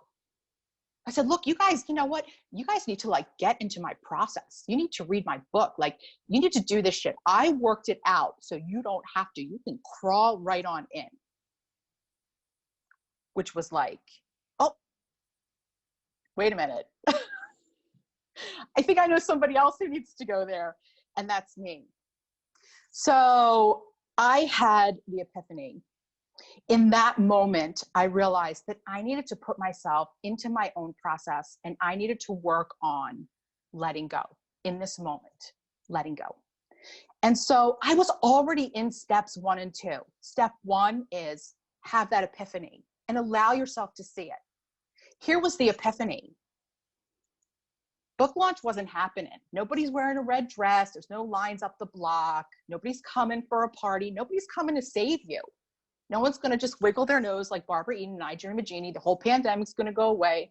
Everybody's kumbaya. All races are together and happy and joyful just so Jill can launch a book at age 57 for the first time.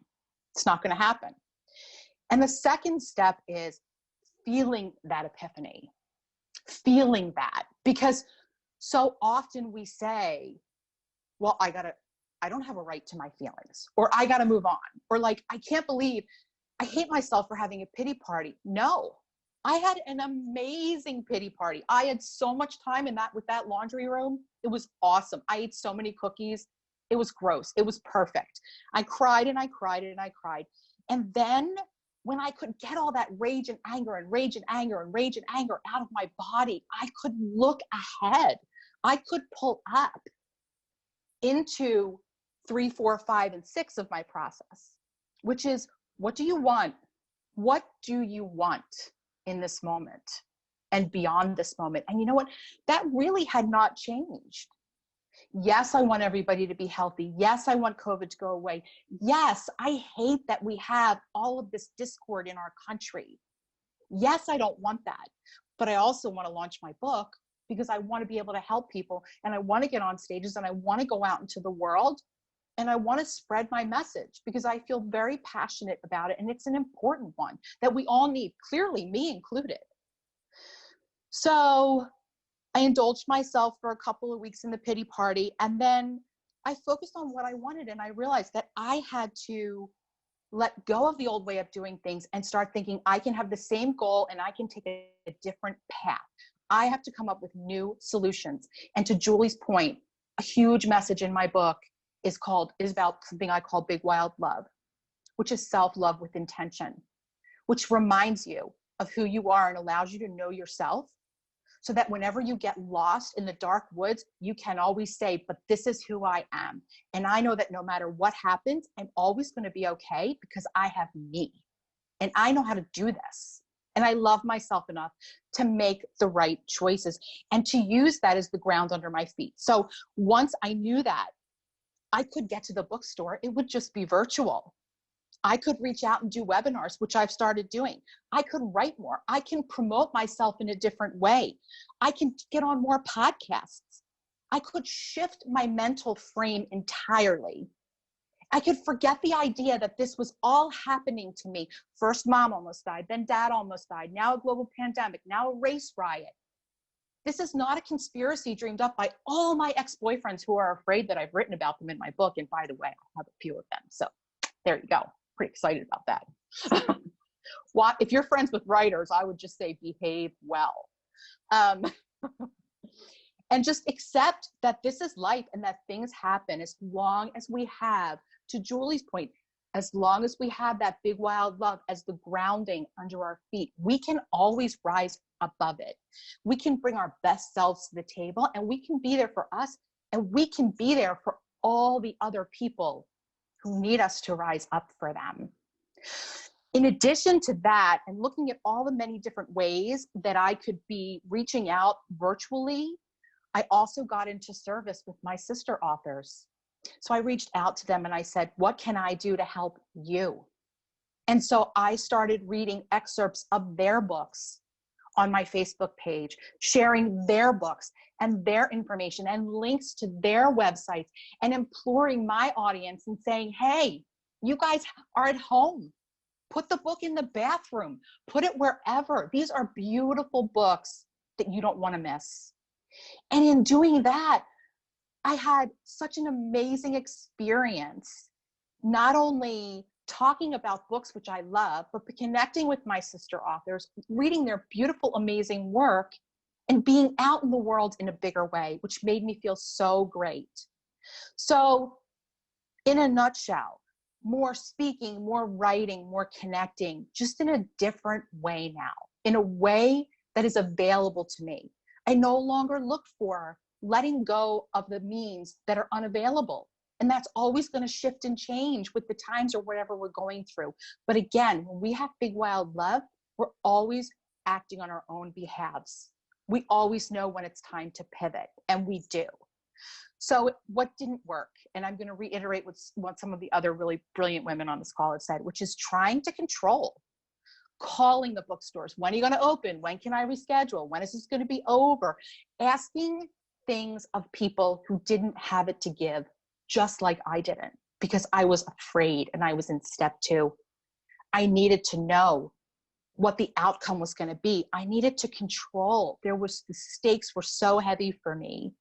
What did work? Being in my process, accepting what is, and finding new ways, and shifting my focus and thriving as I needed to, as the moment called for, and giving back. And I know all of you on this call, all the presenters understand the meaning of giving back, because I'm watching you all do it in a really, really super powerful way. And as I look ahead, I don't know what's on the horizon. I just know I'm going to keep saying yes. I'm going to keep saying yes to things that scare me, terrify me abjectly, and excite me as well. I'm going to say yes to things I have no idea how to do, because I know I can do them. And I'm going to write many more books. I have like 4 more in mind. So I'm definitely not done writing. And here's the other thing, as I look forward, I know it's obvious that we're going to have to rely more and more on technology. And for those of us that doesn't love that is the challenge, right? So we're going to have to learn how to be a little bit more technological. But I have a little bit of hope that because of this shutdown, people are going to say, because we've been heading in that direction of technology. We've been heading in that direction of all communication on technology, or really valuing that as the most important place. But I think the shutdown has reminded a whole shitload of us that we cannot live without that human face-to-face connection. And I really hope that starts to rise back up in our consciousness as something that we must value and hold on to. And I have hope for that too. So I don't know what's going to happen, but I know this: because I have big, wild love, because I have an amazing community, and all the things that I continue to create for myself every single day, I will always find a way to shift and pivot and be okay, even when the stakes are high. And so that's it. That's my story. I love this. Done. And I loved your virtual book launch. That was one of those. Oh, yeah.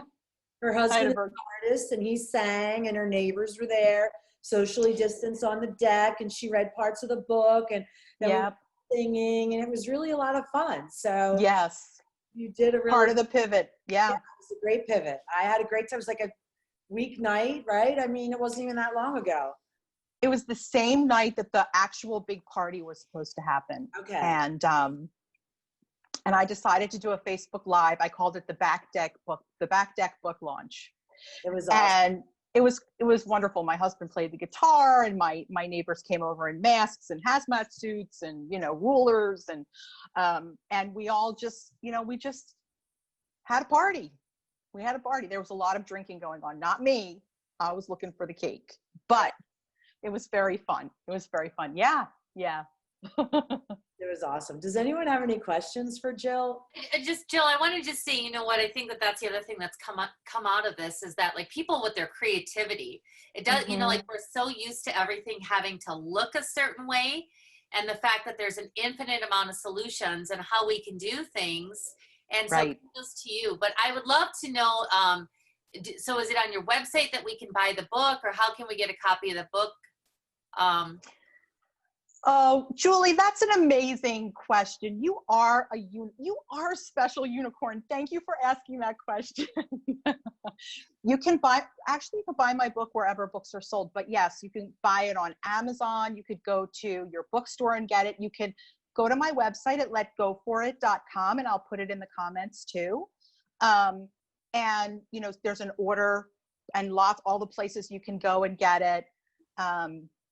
Yeah, so I'm hoping that, it will help people in this moment, especially people who find themselves at home with their husbands or find themselves in a place of, mindset, which was the biggest shift for me, where they're really stuck in mindset. You don't have to be looking holistically to end a relationship or leave your job, or it's really the nuanced things that we hold on to that keep us stuck. So I'm really excited about it, really, really excited about it. And so, yeah, you can get it. And if you like it, leave a review, which is like golden nickels for all of us writers. So thank you. Thank you for the question. Yeah. Thank you, Jill. Yeah. Thank you, V. Mwah.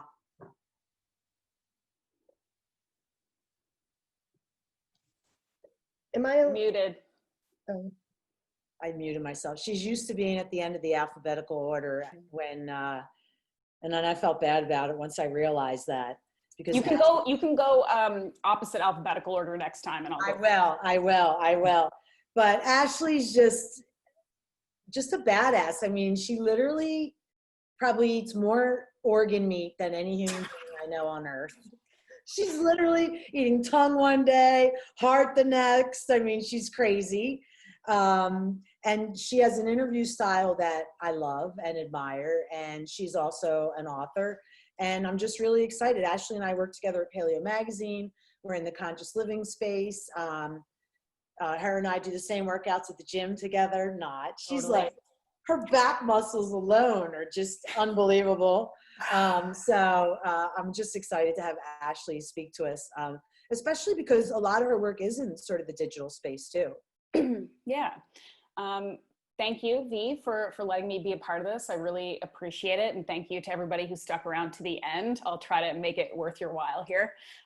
Thank you to all of the women who spoke. I got to learn a lot more about you guys this morning, so I really appreciate that.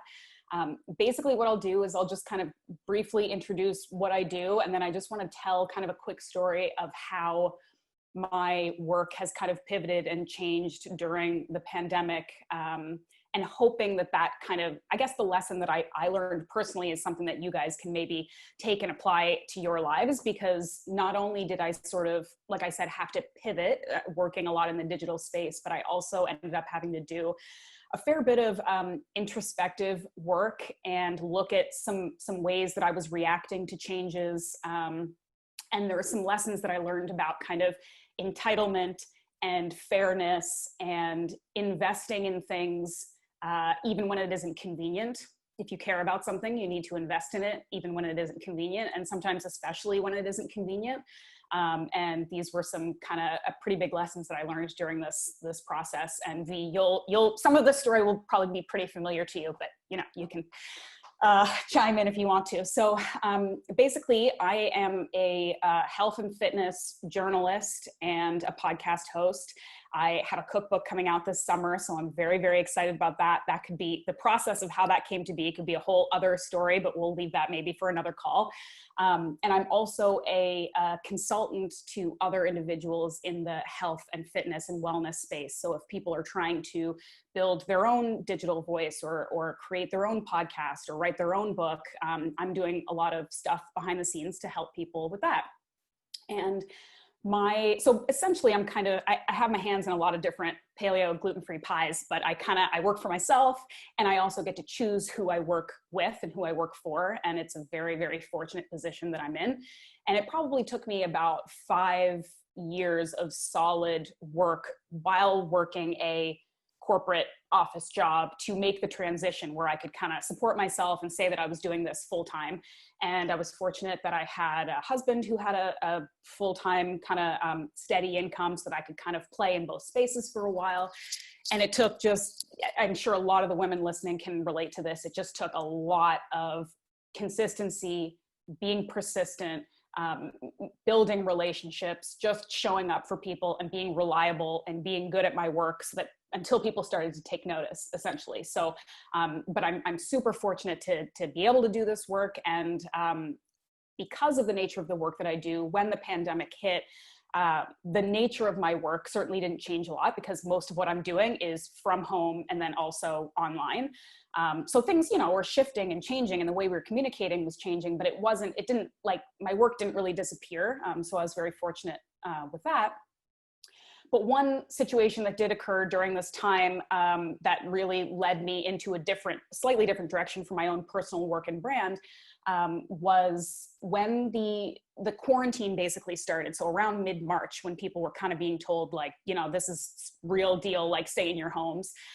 One of my bigger kind of work, my bigger projects and revenue streams and parts of my career kind of very abruptly was terminated. And that was the work that I was doing with Paleo Magazine. So I have been a consistent writer for this publication. It's like a health and wellness magazine for about 7 or 8 years. And I was also the host of their podcast for about 3.5 years. And I was told sort of right when the pandemic started that they were moving from a print publication to a digital space. And in addition to that, they were getting rid of the podcast. And this was very abrupt. And as V can attest, there wasn't really a whole lot of communication. It was kind of just like, one day we're here, the next day it's not happening. Thanks, see you later, was kind of the communication. And the podcast part was jarring for me because it was a community that I had spent 3 years building, the sort of online communication, information resource sharing. It's something that I take very seriously, that I love to do. That was a very, very big part of my daily and weekly work and how I felt I was giving to people by interviewing really smart people and sharing resources and helping people learn about health and wellness. And I had worked really hard to build that community and to have it kind of just go like that. And especially when they were trying to move things into a digital space, but they were getting rid of this digital channel that they already had. It didn't make a whole lot of sense to me, but it was kind of upsetting. And so I remember immediately it clicked in my head. I'm like, okay, well, if you guys don't really see a value in this podcast anymore, but I do, why don't you just give me the podcast? Just give it to me. And then, I'll rebrand it. I'll continue this work. I'll continue reaching out to this community that matters to me and do work that I think I'm good at and that I think is valuable. So you guys don't like it? Awesome. Just give it to me. And the communication back was that, if I wanted it, I could make them an offer and I could purchase it from them. And I remember having a knee-jerk reaction that V was very familiar with, that I was pissed off because I was feeling disrespected as a freelance person who had been a very visible ambassador for them for a really long time, and somebody who I had single-handedly kind of kept this community going for 3 years. They weren't really a part of it. It was just kind of their name. It was under their umbrella. And I felt like I was being told, there's no value to this. We don't want it, but if you want it, you're going to have to pay. And I remember thinking this isn't making me feel very good. And I'm sad because I'm not being able to continue the work that I want to do. And I was just feeling a little sort of unsettled. And so I took a step back and I sat there with it for a while and I kind of let it go. And all this time, the podcast was not being put out. There were no new episodes being put out. The community there was not being told anything. And I kind of sat and looked at this and I was like, okay, this isn't how I want this to go. And, we've talked a lot about control today and it was kind of out of my control or so I thought at the beginning. I'm like, they want it to go. I don't know what to do. This sucks. And then I had some conversations with some smart people who have a lot of wisdom and cared about me. And I've had, this conversation with me and a couple other people. And I kind of had a reflective moment where I was like, I feel entitled to this and I shouldn't, just because you work at something doesn't mean that something's owed to you. And just because I worked for this group and because I cared about it doesn't mean that they have to give me anything. And if I care about it, like I say I care about it, and I care about this community and this group, and I think that the work that I'm doing is important, I can't expect things to just be given to me. Like I need to invest in it. I need to put the work into it. And so I kind of like thought about it, and I sort of swallowed my pride a little bit. And I, you know, again, just because you think something's fair doesn't mean it's going to happen. It doesn't mean that it's owed to you, right? So I went back and I thought about it, and I wanted to be tactful, and I went back to the publication and I said, okay, guys, you don't want it. I want it. Here's my offer. What do you say? And they were happy. They didn't want to haggle with me because they just wanted a bit of money and they wanted to kind of go like this with it. So I bought the podcast. Long story short, I completely rebranded very quickly because I had a very strong idea in my mind of what I wanted to put out into the world and the kind of message that I wanted to communicate. And I frankly felt like I'd be able to do more and do better for more people when it wasn't sort of under the umbrella of any particular brand. So when it's just sort of my deal, I feel like I'll be able to do more and grow it, hopefully. This new podcast is still very new. I've only put out 3 episodes. It's coming out every Tuesday. But I've already gotten sponsored. I'm fully sponsored, the show, including, who unfortunately is off now, but Tanya from Sweet Apricity is a partner of mine. So this was another just amazing way that V has connected people and made people's lives better, because now Tanya's a great friend and a huge supporter of what I do. And it turns out now, you know, it's been a few weeks, this transition has been happening. I'm already making back the money that I lost from working with Paleo Magazine and then some. And now I get to do it the way I want to do it. And, you know, podcasting is a huge industry, and it's some could say it's oversaturated. I think that I've got a niche and I've got the passion for it, but you know what, if it doesn't go anywhere and I don't become the female Joe Rogan, like at least I'm kind of doing it on my terms, and I can communicate to the people, the community that I really, really care about, and do it the way that I want to do it. So I think some of the things that I learned, just kind of bringing it back around full circle, is that, again, check your sort of entitlement, check what you consider to be fair and why that may not be the case, and why it doesn't really matter what you think is fair or right. And acknowledging that, you know, businesses are businesses, and they don't often treat people like people, or like that, you know, don't maybe give you the recognition that you deserve. And again, that's okay. You can't control what other people do. You control what's important to you and what you want to do in the world. And so that's it. I've got the podcast. I've got the book coming out in the summer. And I'm excited, and I'm feeling positive about it, and I'm feeling happy. And I kind of took matters into my own hands, and I feel better for it. So that's essentially it. That's kind of my story. If anybody has anything they want to That's ask. a lot. Yeah. That's a lot. I mean, that was a big deal. It's a big deal, and I'm really excited for you. Thank you. Does anyone have any questions for Ashley? I do. I thought it might be helpful for other women that have podcasts that are on the phone. Many of them probably do. It's, you know, like she said, there's so many of them out there. Ashley, would it be possible for you to just take a few minutes and help everyone understand how you were able to, like, what your process was for obtaining sponsors, so that women can look at how they're able to have it be lucrative to have a podcast versus it costing them debt to own a podcast? Yeah, I mean, it's a very good question. And there's probably, I could go for a long time, so I'm going to be cognizant and not do that. But I will say, I'll put my information in the chat as well. And another thing that I do on the business consulting side is I actually do consultation calls with people who are looking to create podcasts, because I've got 5 or 6 years experience and 3 or 4 podcasts, successful podcasts worth of experience. So if there's somebody who's really serious about it, really wants to grow it, and wants to have a kind of in-depth chat, we can do that.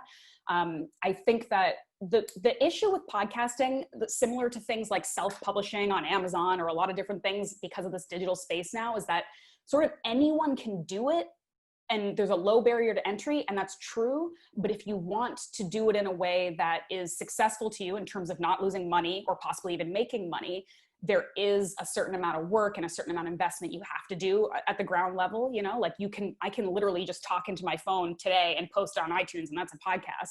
But if you want it to really be sort of a professional package, there's a lot more work that kind of needs to go into it. The thing with sponsorships is, with podcasting too, it's a interesting relationship because there isn't necessarily a direct ROI. So for example, a lot of people will say for every 1,000 downloads you get, you can basically charge a sponsor this many dollars because this is how many people are going to click through to their thing. And then that percentage of people are going to actually buy something and all this stuff. It's such a gray, muddled area. Like, again, unless you're Joe Rogan and getting 10 million downloads on your video, I know lots of very successful, very popular podcasters who are not making their sponsors money back because it's the amount of work and the amount of effort you put into promoting those sponsors. It's how authentic it is to you. Because I know a lot of people anybody who will give them money, they'll do an ad read versus these are a couple companies that I truly use and care about and people know that about me. So as with anything, there's a lot of this, like, find the authentic relationships, like really partner with companies that like you as a person, get you, that you really like, that is going to feel real to talk about all the time instead of like, hey guys, let me tell you about this new company that just gave me a couple bucks, in terms of reaching out to sponsor companies, again, it's great to have a relationship with them first. It's great to demonstrate that you know about them. It's great to demonstrate right off the bat what you can do for them instead of, hey, I'm a great podcast, you should be a part of it. Like, nobody cares. So you need to talk about what you can do to help them grow and expand their, exposure. And then also it's about more than just doing an ad read on a podcast, because as anybody on listening knows, if they listen to a podcast, most of us fast forward through these ads, right? Like, people don't have any attention span. So there's more that you need to do. You need to incorporate it in your social media. You need to do things creatively, like giveaways. You need to offer resources and link back in your newsletter. Like, there's a whole comprehensive kind of partnership that needs to happen. So it's a lot of work. It's not just like transactional where you give me a couple $100 and I talk about your discount code on the podcast. Like, that's not going to work. That's not going to be a sustainable long-term relationship. And that's what you want to build, right? So there is a ton that goes into it, and I help people develop their media kits and all that kind of stuff. So it's a lot of work, but it's not really work when it's something that is really true and authentic to your heart and the message you want to put out there, because the companies that I'm partnering with are companies that I 100% use and love, and we would be talking about all the time, whether they like me to or not. So, and people get it. People get that. So, yeah, but it's a lot of work, long story short. Ton of work. I mean, as someone who's had, over 50 sponsors throughout, the last 4 years and has a dozen now, it's a lot of work. And I think it's really important, they want to know, like, what can you bring to the table for them? And, and how can they measure that? Yeah. And, for me, I do, customized, all custom. Each client's different, depending on what their needs are, and pivot when they need to pivot, but again, people throw money at me every day and I say no, because if I don't use your product, I'm not going to talk about it. I have stuff in my refrigerator now that people want me to talk about that I wouldn't talk about. They send it to me. It's like, I don't like this. Yeah. And I will say Ashley she's a lot like you, Colleen. She's very visible. She's everywhere. Like, you kind of can't miss her. She's a force, just like everybody else. Like it or not. Yeah. And I think that makes a big difference. Like, a lot of people show up at like Paleo FX and Expo West, hundreds of thousands of people, but everyone's like, oh, did you see Ashley? Did you see V? Did you see Colleen? Did you see Carrie? All the people on this panel, we are we have what it takes to be able to get sponsors and to be able to work those relationships, I think. Does anyone have any questions for Ashley? Because that's like an amazing story. I remember when we had the phone call, your husband had some great advice too. And I think that was really powerful for me to be like, you were like, well, my husband told me this, and my husband, to just see how, also, in that time, she was able to talk to her husband, who was more rational, because he wasn't emotionally attached to the podcast, and I felt like a lot of the advice that he gave you was really, just wonderful. Yeah, I mean, I feel grateful that I had him, that I had you, I literally talked to about half a dozen people directly in our industry too, because they were people who like get the world that I'm in and get the situation, and people who are familiar with the magazine and what was happening. And I'm happy that I really feel good about the way I I handled the situation in that I made my feelings clear to the people that I was dealing with, that, again, not even to say ultimately, like, you still should have given it to me for free, but a lot of the ways they were communicating the things that were happening with the magazine and how they were then treating the people that were working for them, I made it clear to them that I didn't think that they were handling things the best way that they could. But I also made sure that I really kind of took my time and did not respond emotionally. I responded clearly and firmly, but I wasn't like, wah, wah, like I'm pissed about this, you know, because again, it doesn't make you look better. It doesn't get you anything. And I really wanted to make sure too, when I rebranded and relaunched the podcast, and I've been getting great response, by the way, the numbers are going up, which is awesome. People are just being super supportive. And I think part of it is because I didn't come on and say, like, guess what Paleo Magazine did? And like, I was so hard done by, and so I had to go do this, you know. I'm just like, guess what? New opportunity, new podcast, super pumped about it. And that's it. And, you know, we've talked about this throughout this call, that like, there's so much negativity in the world, and a lot of it's justified, but don't add any more if you can avoid it, you know, like, it doesn't help you. It doesn't help me to be pissed off and mired down in the mud and feeling like I'm being hard done by. It doesn't help me. It doesn't make my business or my work any better. So to just kind of get over it, like, oh, things happen that you don't like. Okay, deal with it. That's life. Move on. Do something with it. You know, that's what you got to do. And Muscle Maven, that's your podcast, right? Yeah, so I'm going to put it in. It's called Muscle Maven Radio, and I'll put my website in here too. And anybody can reach out to me if they, again, do like sort of the coaching, consultation stuff, the business stuff on the back end. And of course, the way on social media that I'm the most active is Instagram. And of course, I'll be talking about the cookbook this summer, and I'll be pushing out all that exciting stuff too. So you can reach out. What's the name of the cookbook? Okay, so this is the first time I've said it out loud, because I actually haven't talked about it yet, but it's going to be on pre-order this summer. And it's a nose to tail cookbook, because of course the whole paleo background that I come from, and I feel very strongly about people who are going to eat meat to be adventurous and try new things and respect the animal and eat the whole animal. So there's a lot of organ meats in my cookbook. Very niche, but people thought like keto was niche, and now there's 200 keto cookbooks in Barnes and Noble. So, but it's called It Takes Guts, because it's all about being gutsy and adventurous and trying new things and maybe eating some guts too. So anyway, I'm very excited. I promise there will be a couple recipes in there that everyone will enjoy, even if you don't like liver. But yeah, I'm really excited about it. Especially that one from V. Capaldi, I think. Did you see I took a picture, because I did some photography for your recipe. I did it and took some pictures the other day. I'll send it to you. It looks really good. Yeah. Yes, you're in my book. To put me in their books, obviously. V is in my cookbook. So if for no other reason, it's worth buying for that. No, literally. She makes like amazing stuff. So definitely follow her and you'll see what we're talking about. Hi. Anyone else have anything they want to share, say, anything you need or want? Like I mentioned in the beginning, I will be sharing, every one of the panelists will be reaching out to you via email, giving you all their contact information so that you can continue to nurture these amazing relationships that I just feel really grateful to be able to, you know, pull all these fabulous women together. I am going to create a video, you know, and I'll send that so everyone will have that too. This has been recorded. And I just want to thank everyone.